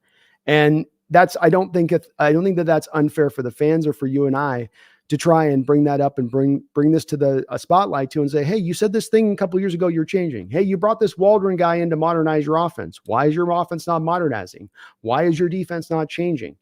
And no one's asking these questions as far as the Seattle media is concerned. Nobody's asking Coach Carroll anything about this. So, we're left to sort of speculate and wonder here a little bit. And I'll see how the season plays out. I'll see if the team can find some adjustments in their bag. Luckily enough here, Brendan, you have the talent offensively. You have the defense that can change to a different style to find a little bit more success. Will they dial those up? Will they make those changes? But if they don't, I'm certainly not going to be going throughout this next offseason going, well, I'm sure now if we just add a guard here and another defensive lineman here, that'll be the only thing we need to do. That'll put us up over the top at that point. I'm going to have a hard time reaching that spot through the offseason if that's really what we're having to try to, sell the fan base on. Connor Wilson, thank you for the $2. Do you guys think Carroll's age is coming into play? Kind of feel like it has to be, right? I mean, he's up there. I think that you can be an older coach that can coach in this league and still be very successful, even at Coach Carroll's age. For instance, I think Andy Reid is that far off from an age standpoint to Coach Carroll. I think what happens is that your thinking gets a little bit old in the respect of you want to do the things, and I can't blame Carroll in certain respects that he refined this process and philosophy over years. He found the ultimate success with it in college. He's found the ultimate success with it in the pros. But it is something that has kind of had its day. It's seen its day a little bit and he needs to update on it. And then so it's become old thinking a little bit. And that's what used to get you there. You got to have a little bit of a newer thinking mindset to what can get you here now, to what can bring you success now. So I can't just describe it merely to the age, but it's more the thinking, an aged thinking on that of, what got us to the Super Bowl in 2013 will be allowed to be what brings us there again this year in basic terms. And no, it won't. You've got to do more. You've got to expand a little bit in this modern NFL. The game is always changing. I don't know. I'm just, now's not the right time to really ask me about the Carroll stuff, I guess is the right way to put it, because this is kind of a low. This is kind of a low point. Right. Yeah. Because last year was like the new car era, right? New car smell. Everything was cool. Everything was new. Everything was fun. We were better than expected and everything was great. But I wasn't expecting a Super Bowl this year, but I do expect things to trend in the right direction. And right now they're not because, I'll just say it. I think this team is still going to make the playoffs, but that's because the NFC is going to give it to you. Like, I've been looking at these other NFC teams.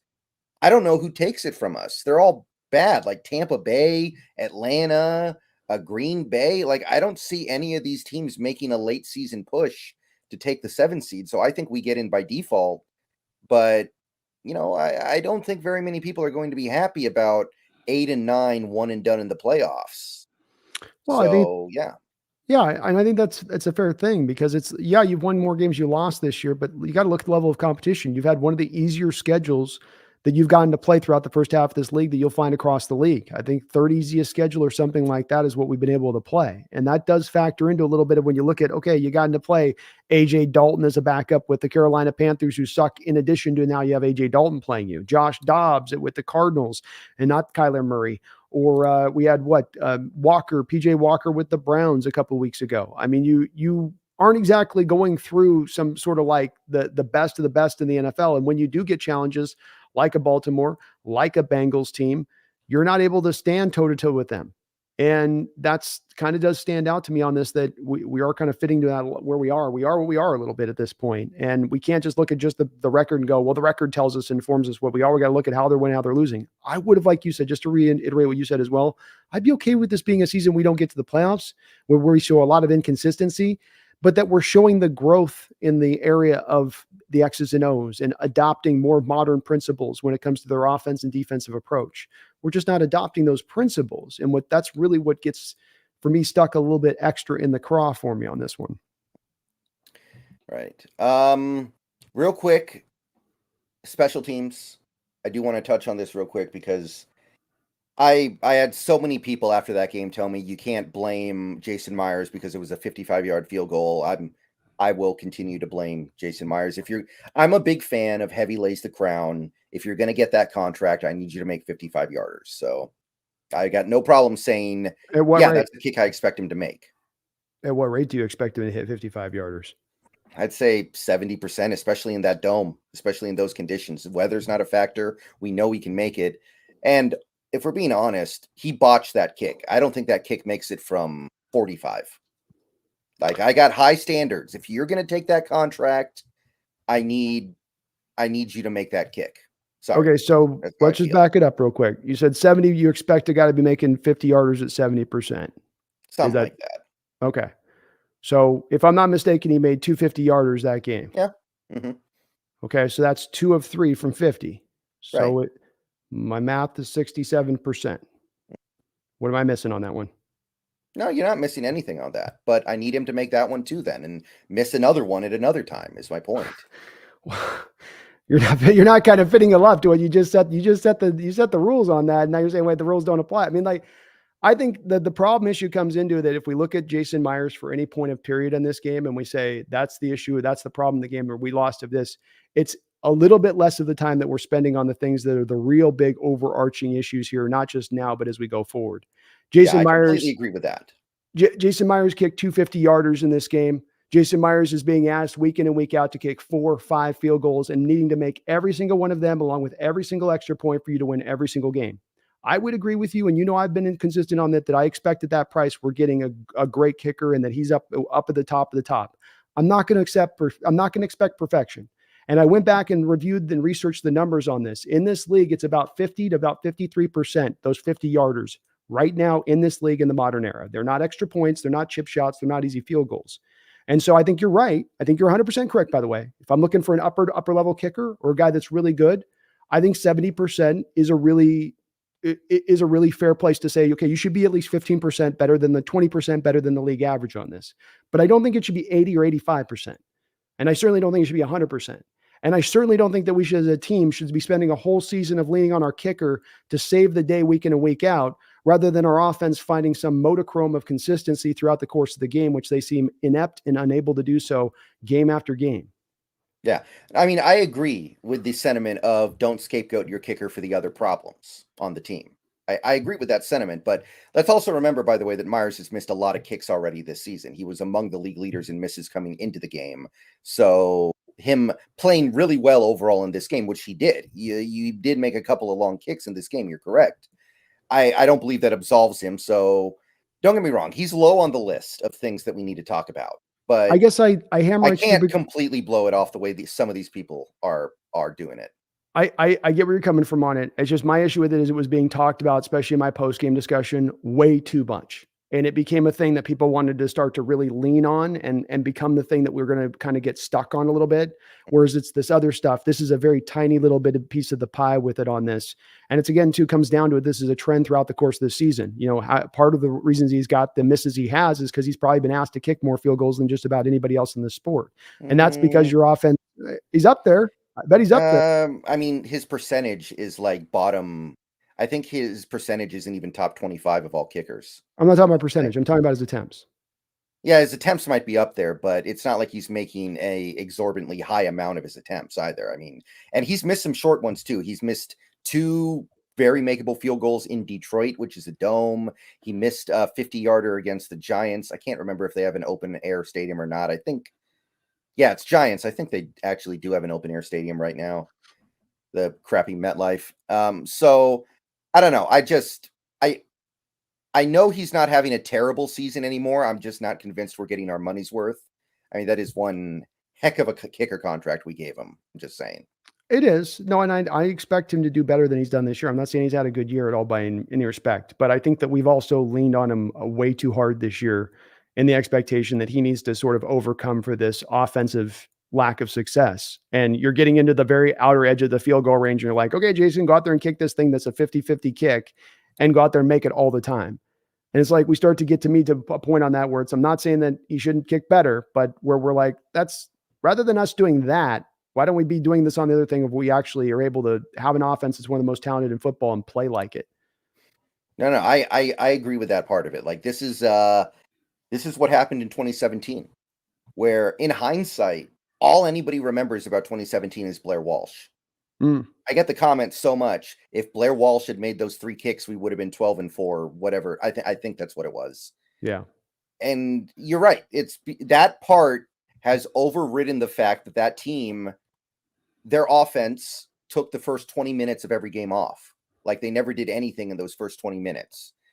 It completely overrid the fact that that was the year when the offensive line completely melted down. That was the last year of Tom Cable. So I get what you're saying.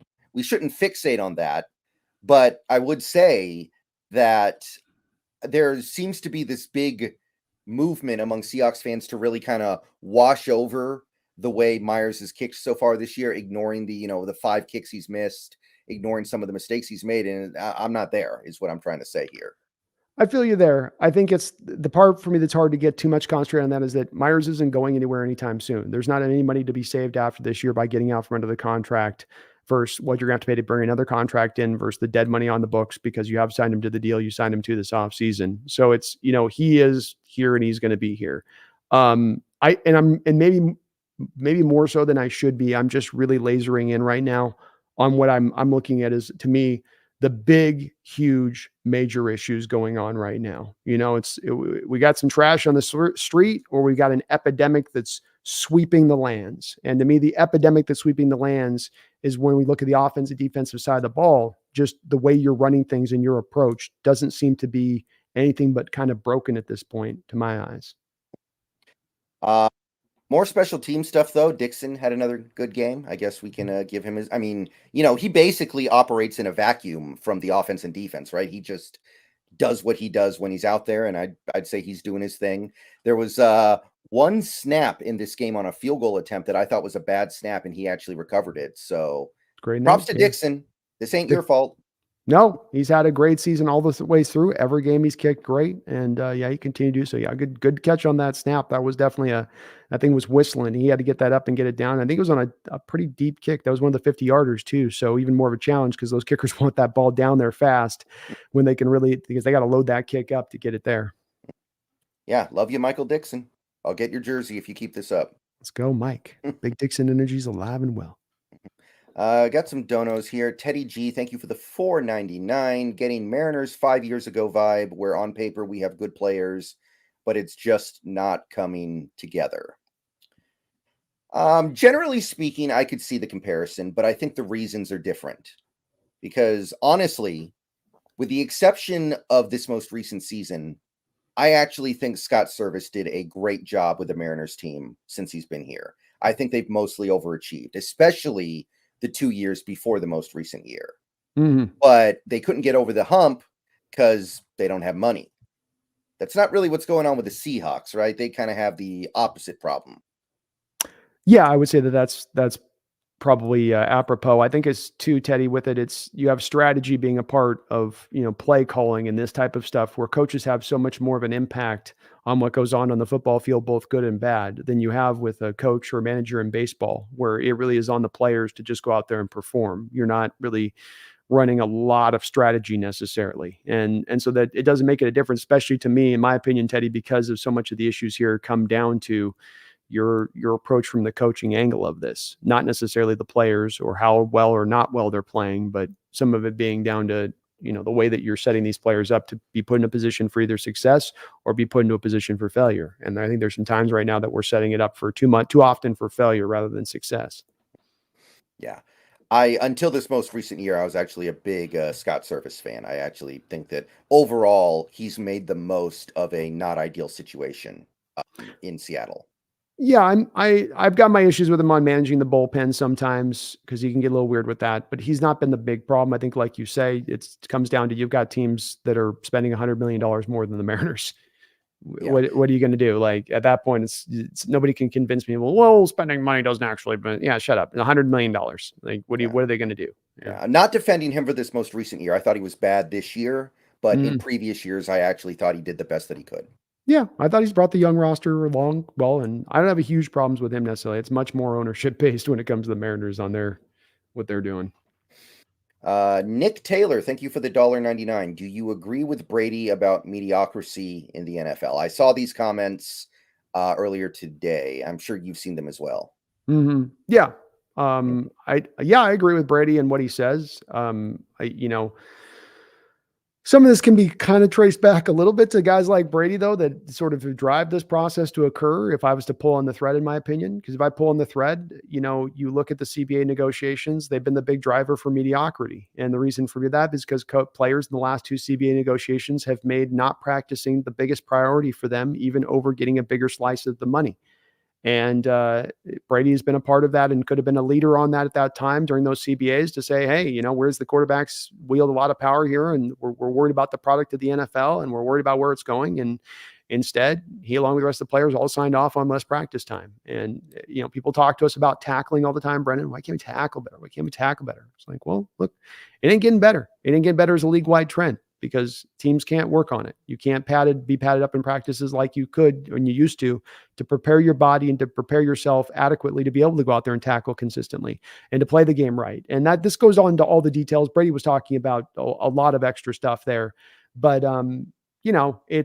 it is what it is and isn't changing anytime soon. Some of it he pointed to being rule changes that have protected players. So now you can, as a quarterback, for instance, throw over the middle in a previous play that gets your receiver killed by a headhunter over the middle like Rodney Harrison. You can't do that anymore.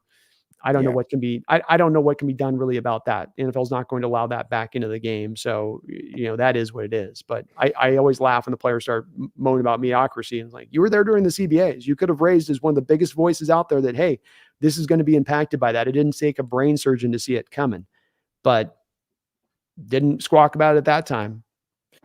Yeah, it smacks of Oscar Robertson complaining about how every point guard in the league travels every single time they get the ball. Like quiet down, dude. Yeah, I don't. It doesn't. Okay, it's like, yeah. If you guys, it ain't going to change. Players aren't going to start dialing up for more practice time. They fought so hard to have it, to not have it. So it does suck. I wish it wasn't this way, because you youngsters aren't getting the NFL product on the field that I got to grow up with, which was guys that were going out there on 2-a-days and had put their bodies through a rigorous role and then throughout training camp to get themselves ready to go. And tackling was a little more sound at that time.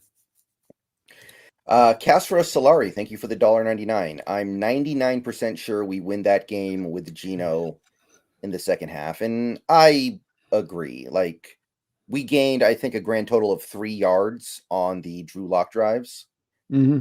I feel like Geno at some point slips in a field goal drive or does something that is more than 3 and out, and I do think that changes the tenor of that game. Agreed. Yeah, I would say the same. Your offense came to a complete standstill. Can he get you 3 points better, which was the difference in the game? Yeah, I think he probably could have. So I think that's a fair way of putting it, Castra. Agreed. Yeah, and even on that last drive, he missed that one throw to Metcalf, probably because his arm was killing him. The second throw. Mhm. Remember the one I'm talking about, the sideline route Yeah. where DK is coming back and he just completely floats it out of bounds, not even close. I'm pretty sure because his arm was hurt. So if that doesn't happen, I think we're good. Yeah. I'd agree with you, man. I do. I'd see it as that being the same way. I mean, that was definitely where everything the whole team lost. I think you defensively lost a little bit of its stride with Gino's injury too. It seemed like it kind of affected a bit of the spirit of the defense along with it. Brian Myers, thank you for the $9.99. Brendan, not a dome. It's covered, not closed. Wind was swirling all day. Rams fans fear their own kicker kicking that direction. I was there. I mean, I'm not saying it's easy. But I didn't give my kicker that contract to do things that are easy. So heavy lays the crown, people. There you go. There you go. But yeah, I did hear that the kicking to that side of the stadium is harder than the other side. I think doesn't Lumen Field have a side that's harder to kick at than the It's other? the open-ended one. It's Yeah, on the the open-ended side. yeah. Is it the north side or the which side is it? That's the Hawks Nest side. Okay. Yeah. So yeah, I get it. Not easy, but I'm not asking these guys to do things that are just easy. Yeah, and look, he's being paid a lot. I think one or two second highest paid kicker in the sport. So I do think that that's something that you got to factor in. My whole thing with it is just that you're trying so many field goal attempts here, and I'm just checking the stats, Brandon. I was right.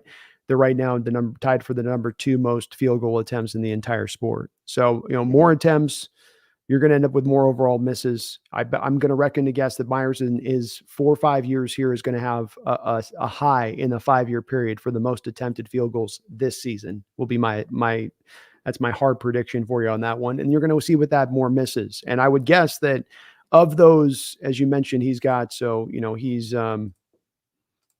he's currently right now 23 of 28, 82% on the year. So so here we come down to it. On 50 range field goals, he's 3 of 6. That's where really his misses are coming from. He's missed 9 of 10 on 30 to 39, 8 of 9 on 40 to 49. It's 3 of 6. So it's the deep kicks. This is where I come to. Is there an issue with Myers? Is there a problem with him? No. Not really. Can we get out from under the contract anyway, even if there was? No, not really.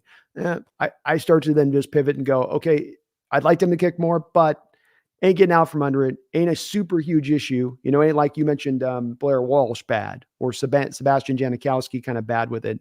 We'll just have to see to where it falls out at the end of the year. But I think there are some other things. To me, that other thing, the last little part of Brendan is just that you're leaning on him so very much to win you games. And he's having to kick every kick. And you had 250 yarders you already had to make in this game. I just come down to mind, you shouldn't be asking your kicker that much. Even if you're paying him that much, you shouldn't be asking that much to lean on him to help you win a game and week in and week out, as we kind of are.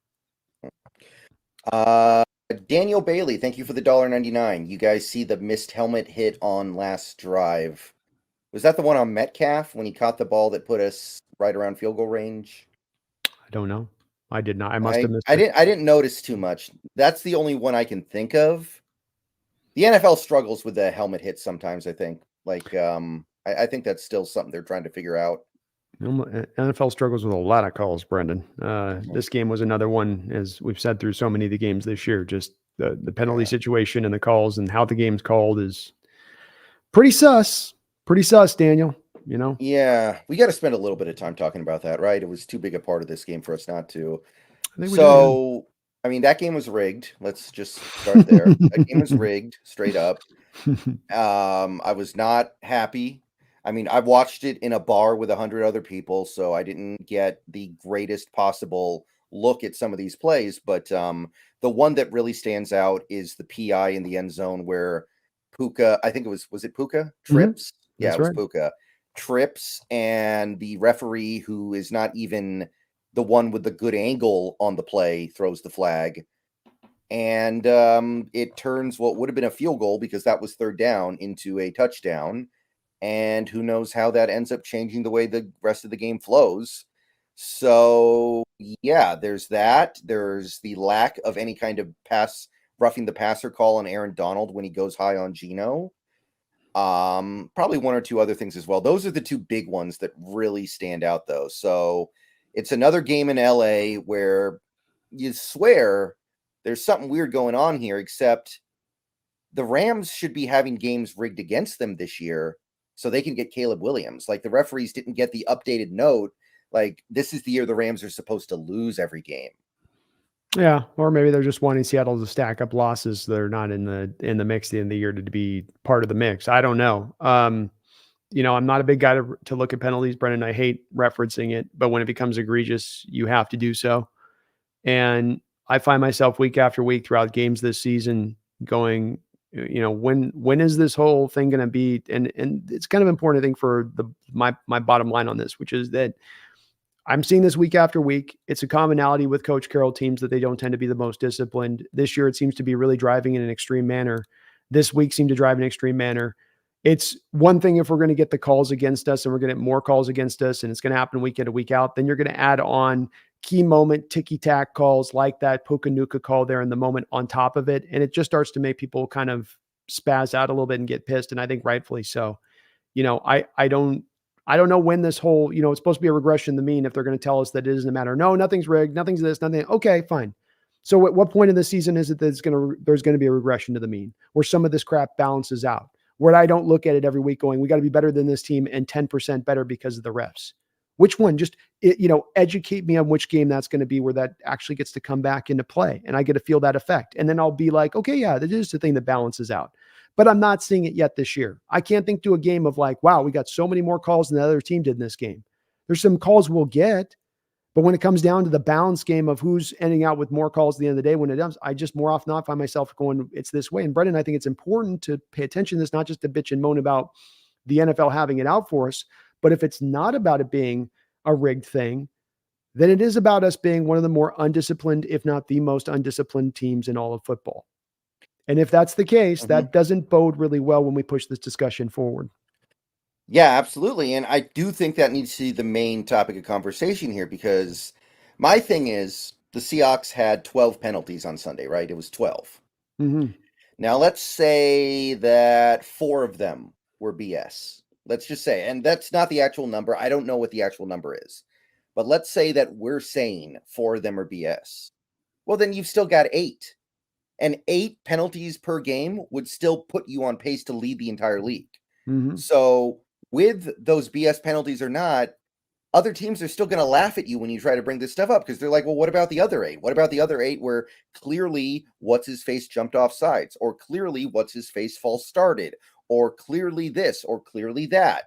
And that's the part that's bugging me, because once upon a time, the Seahawks led the league in penalties pretty much every year, and it was okay because our defense was dominant. They made up for it.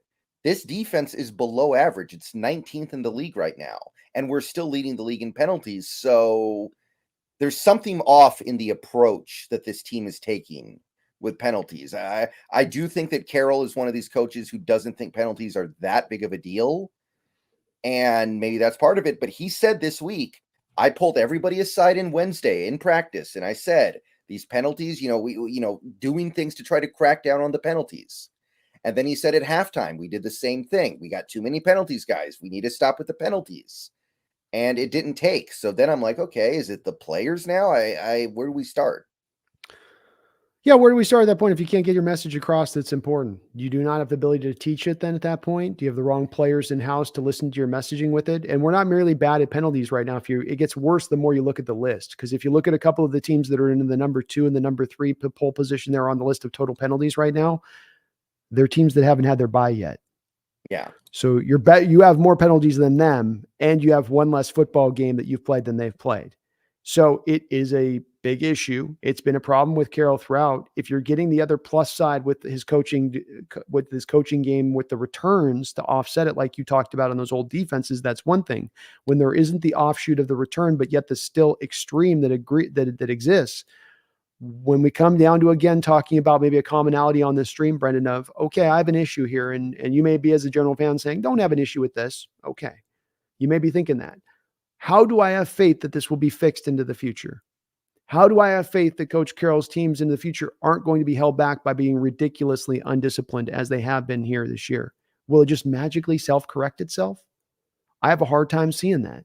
it seems like a part of what you get with Coach Carroll, good or bad, that he's going to bring to play no matter what. And that kind of sucks for me when we're already starting to stack up so many little negatives on this side of the chart that are holding us back.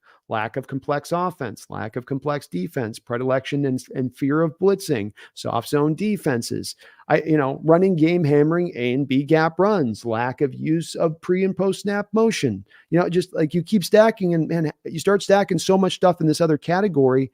At what point does that start to overwhelm whatever good you're doing on the other side of it? I think it's one of the key questions I wonder about this team as we go into the future here. Yeah, because I mean, I think like in 2021 and 2020, we didn't have that many penalties for whatever reason. Those 2 years, we actually did a pretty good job. But most years, you're among the league leaders. Like last year, we were sixth. And I understand that these 2 years in isolation, you could probably say, oh, we have a young team. We have a lot of young players. They commit penalties. But that's not the case with some of the old Legion of Boom teams. Those teams had veterans all over the place.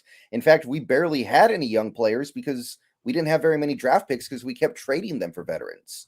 Yeah. And this is just Pete's style to, not make a big deal out of the penalties. But it doesn't seem like that's working all that well anymore because that stuff is starting to cost you games. And I don't think the Tom Coughlin method of coaching works anymore, but I need something in the middle here. I think we need to start taking this a little more seriously. Agreed. If it's a place the staff looks for maybe to find an adjustment this offseason that's a clear and readily one that they can start to maybe look to address. And I don't know, maybe they don't have the answers. If he's telling you I'm trying all I can try, it's one of those points we get with Carroll, as he said over the couple of years, like, I don't know. I've done everything I know to do. I got nothing else I can do. Message just doesn't seem to be resonating. Okay, well, if that's the case, that's the case, I guess. But it is something that will be something that holds us back this year and holds us back into the future. And it's hard for me, like you said, to blame it simply on youth when it has been such a commonality of Coach Carroll, maybe not to this extreme of degree, but has been a commonality of his going back for years now. Let's see here. Connor Wilson, thank you for the $2. Wish you two could have a real convo with Carroll one-on-one. Well, if it was us two, it wouldn't be one-on-one. It would be two-on-one, right? That's right. We'd be ganging up.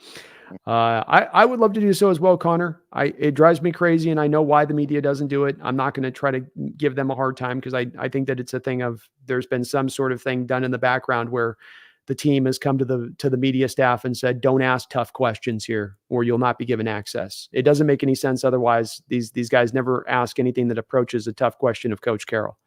And I would love to have a chance to talk to him as well. I think that I can probably read into a little bit of what his answers are on the bottom line, which is it's the old Popeye. I am what I am, what I am, what I am. And what I mean by that is that he has a philosophy he carefully built 25 years ago heading to USC.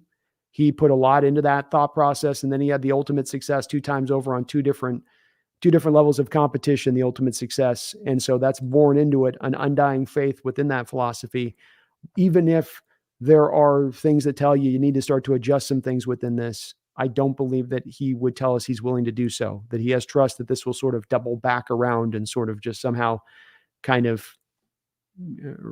regression the mean. I don't know, Brennan. He just tell us that he has faith in the process. It'll work. It'll eventually work.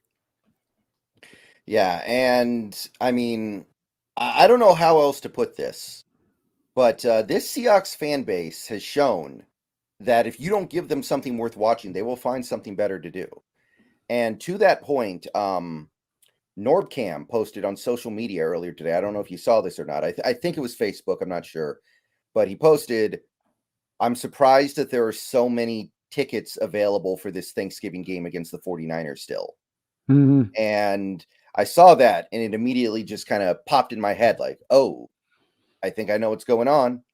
I think people are like, they know what's going to happen. They're afraid of what's going to happen. And they're kind of, what's that word I always use? Checking out, or phrase that I always use, checking out.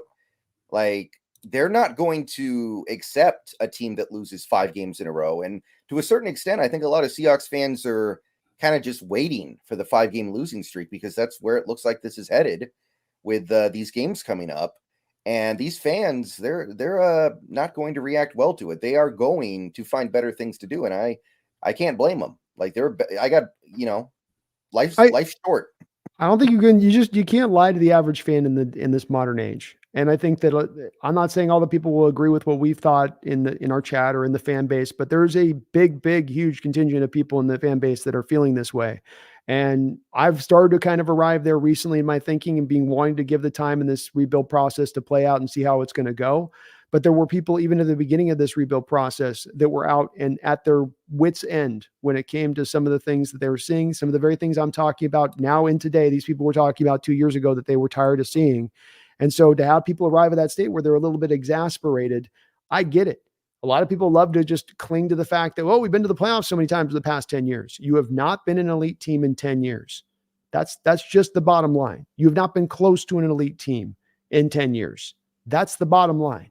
And not a lot of coaches in this NFL get to have 10 years of not being elite and get to sort of just guide their way through that and just sort of have a blank check of time in order to eventually maybe potentially figure it out. And so people getting jumpy and touchy on this and saying, I've kind of seen enough of the same story playing out. You've seen it play out a lot of different times over. That's part of my frustration here. You may be one of those people out there going, why are you guys so frustrated? Why are you so out? It's like, it's not just about this year and right now. We cover these teams closely and have been for years. It's seeing the same thing raising its ugly ass head once again and not seeing the team willing to even acknowledge it, much less take steps to fix it. That's really where the frustration comes in from. Yeah, and look, I want to let this regime handle this era because they've started it. It's gotten off to a good start. They brought in a lot of young, talented players. I would love to let this regime finish what they started because the start's been pretty nice, better than we thought it was going to be. But at the same time, if I continue to see the same problems that we're talking about throughout most of this show, I'm not going to believe that era is going to reach its maximum potential. I think it's going to kind of top out pretty quickly here.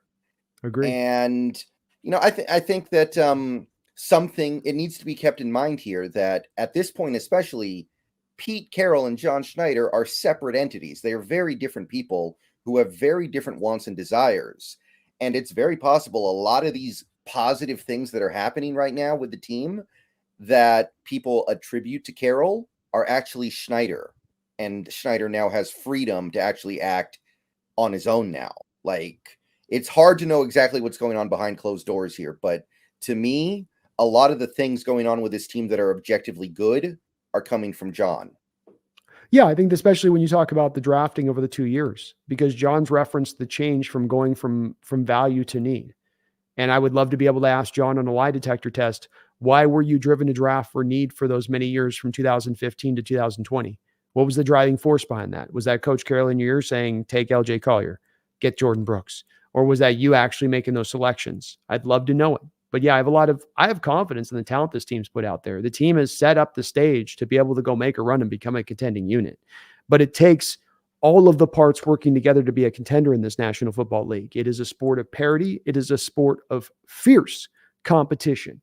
And if you are leaving advantages off of the table that you can readily and easily take advantage of, and that every one of your other competition out there is taking advantage of, doesn't matter how much of the talent you stack on the other side, you're not taking full well advantage of all the things you can be to be a great team. Radu Turkan, thank you for the $4.99. What does it take for someone to grow a pair and confront Seahawks coaches to wake TF up? Are these reporters even fans, or are they scared for their job? Well, Joe Fan kind of tried to do that, and he doesn't have that job anymore. There you go. There you go. I don't know if it's because Joe was asking those questions, but I think that they are scared for and I can only read into this by what I've seen from the years of watching them and the questions that they ask and the underhanded softball questions that come one after the other.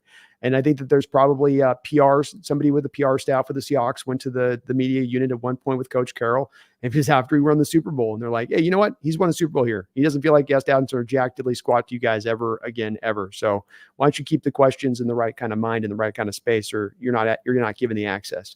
I don't know why otherwise, because as a reporter, it's supposed to be your job to speak to power. That is what you're supposed to do. Not that you coddle power, not that you massage power, not that you pet power, but that you question it, and that's your job. And the Seattle media does not want to do that.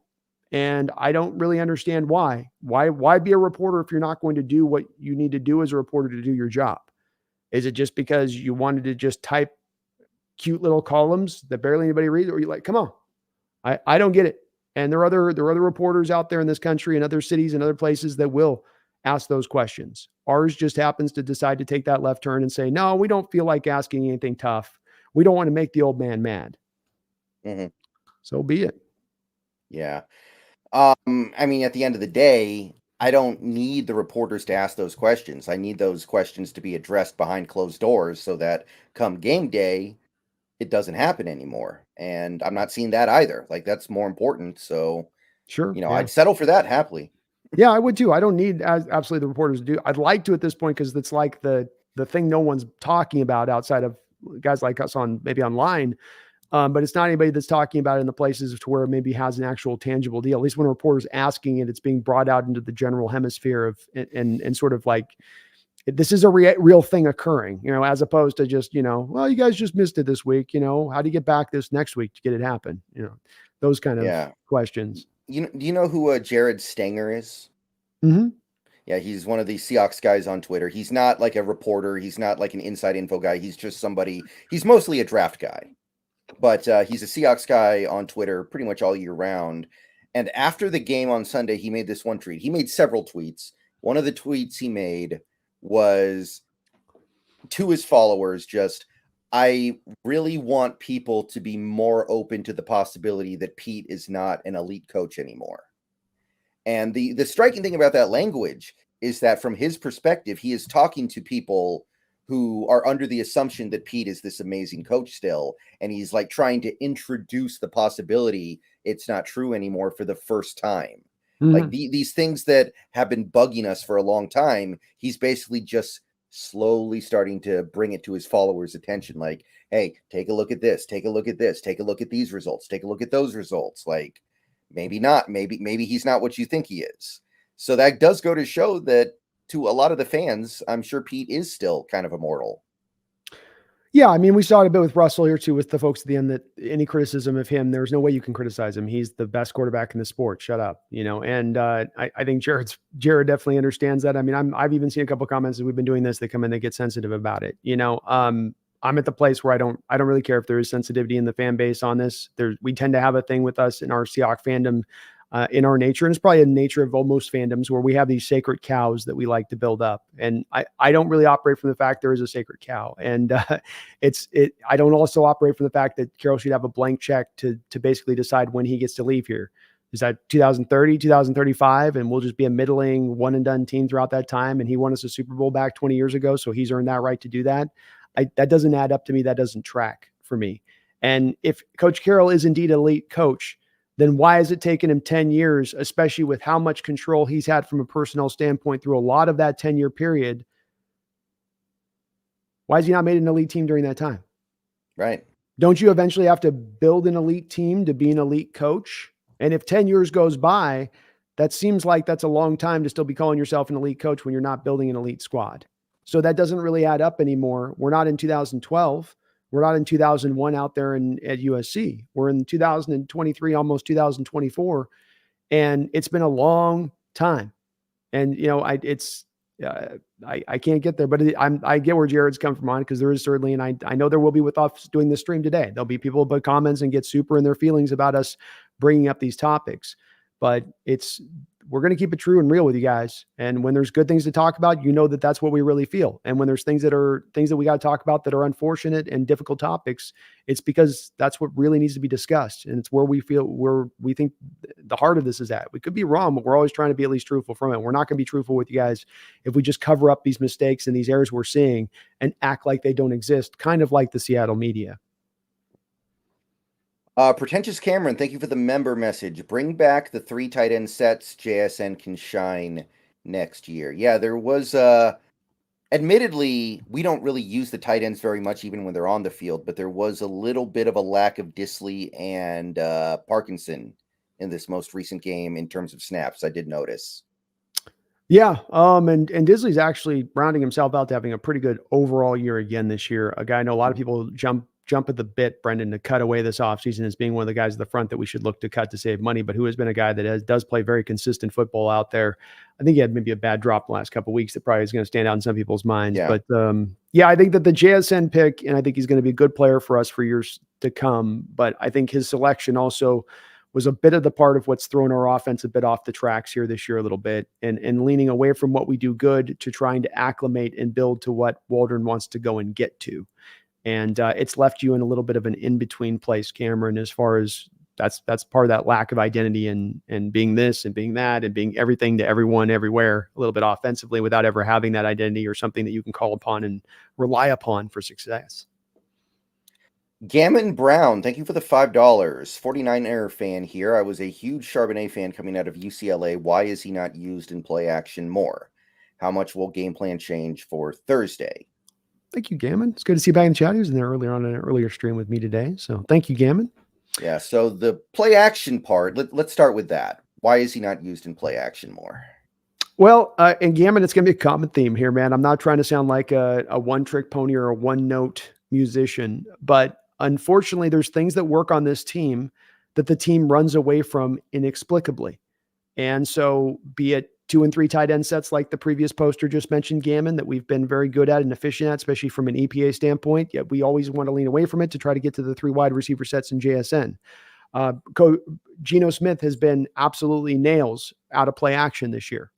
Yet you don't run a high preponderance of play action this year. I don't really know why.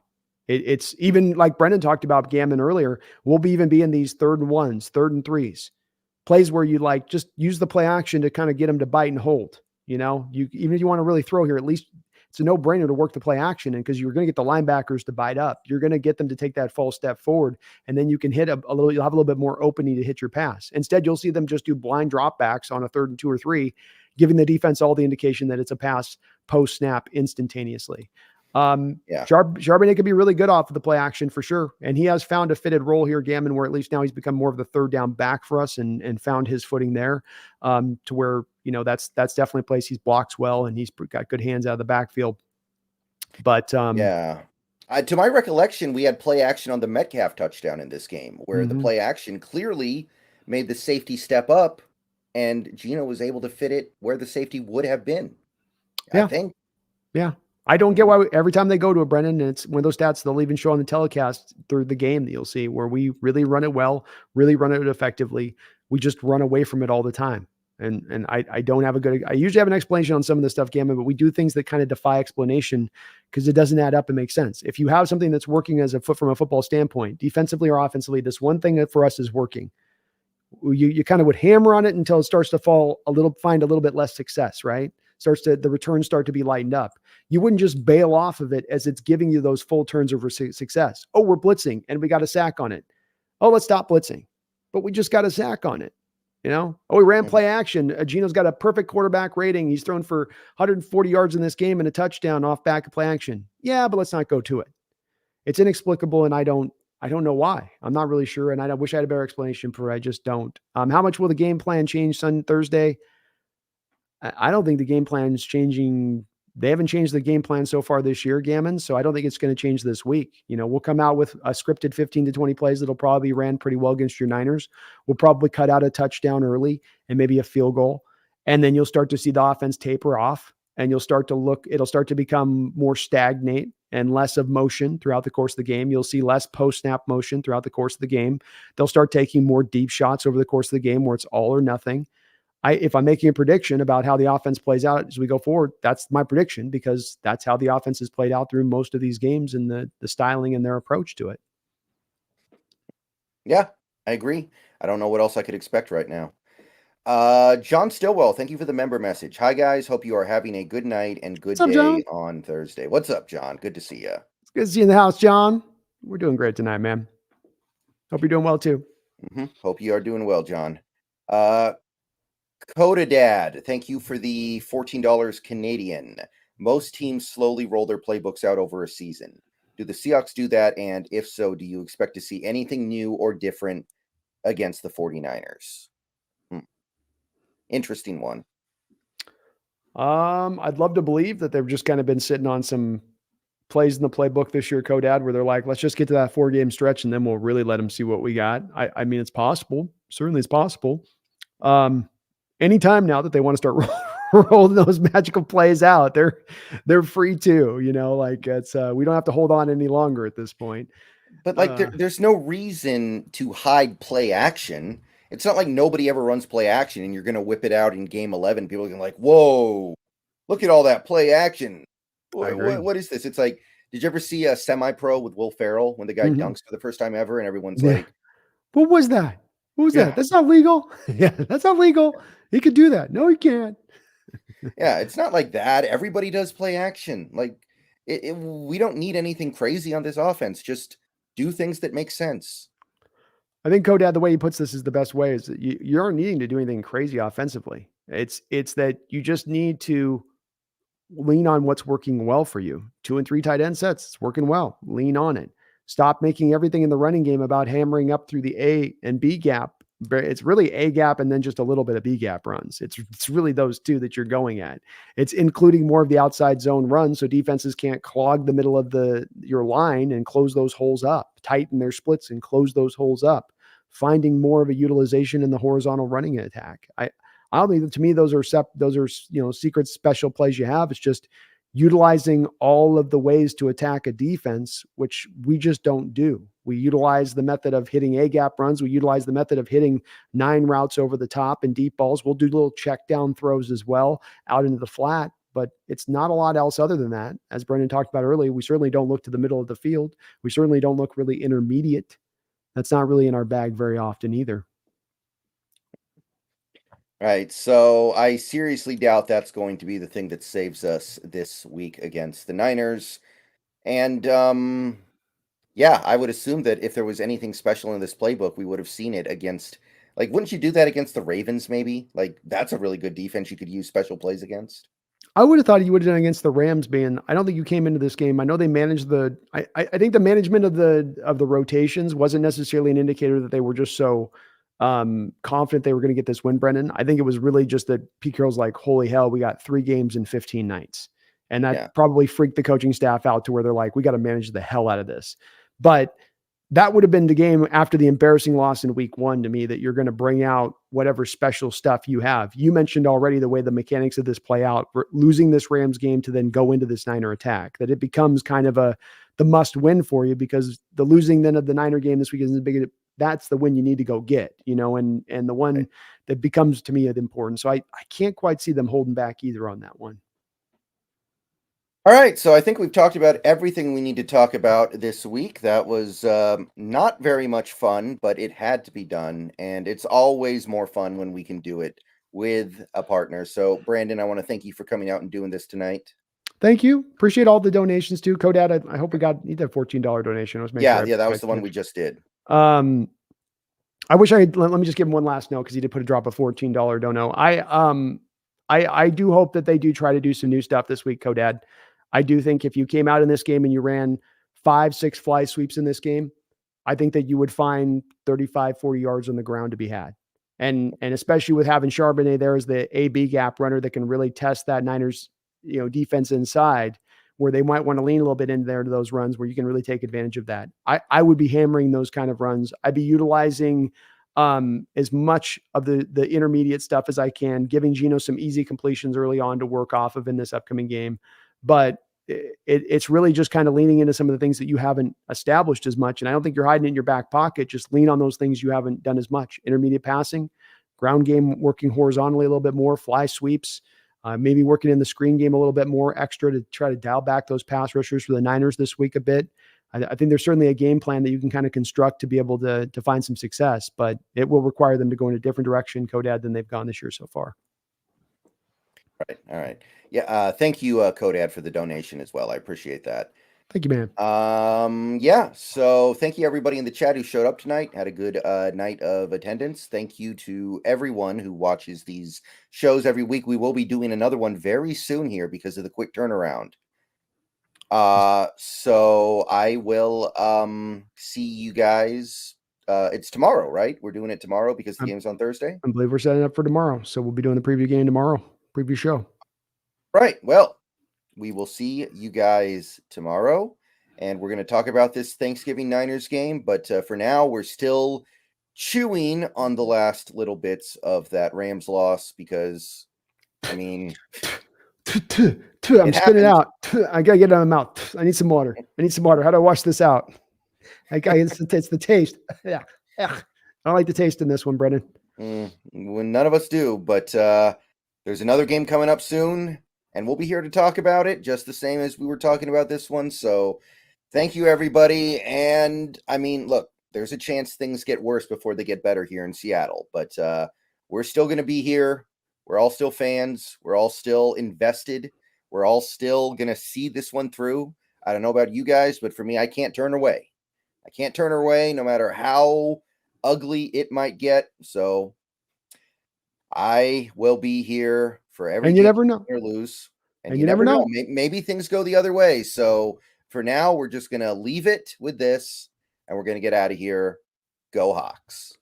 Go Hawks.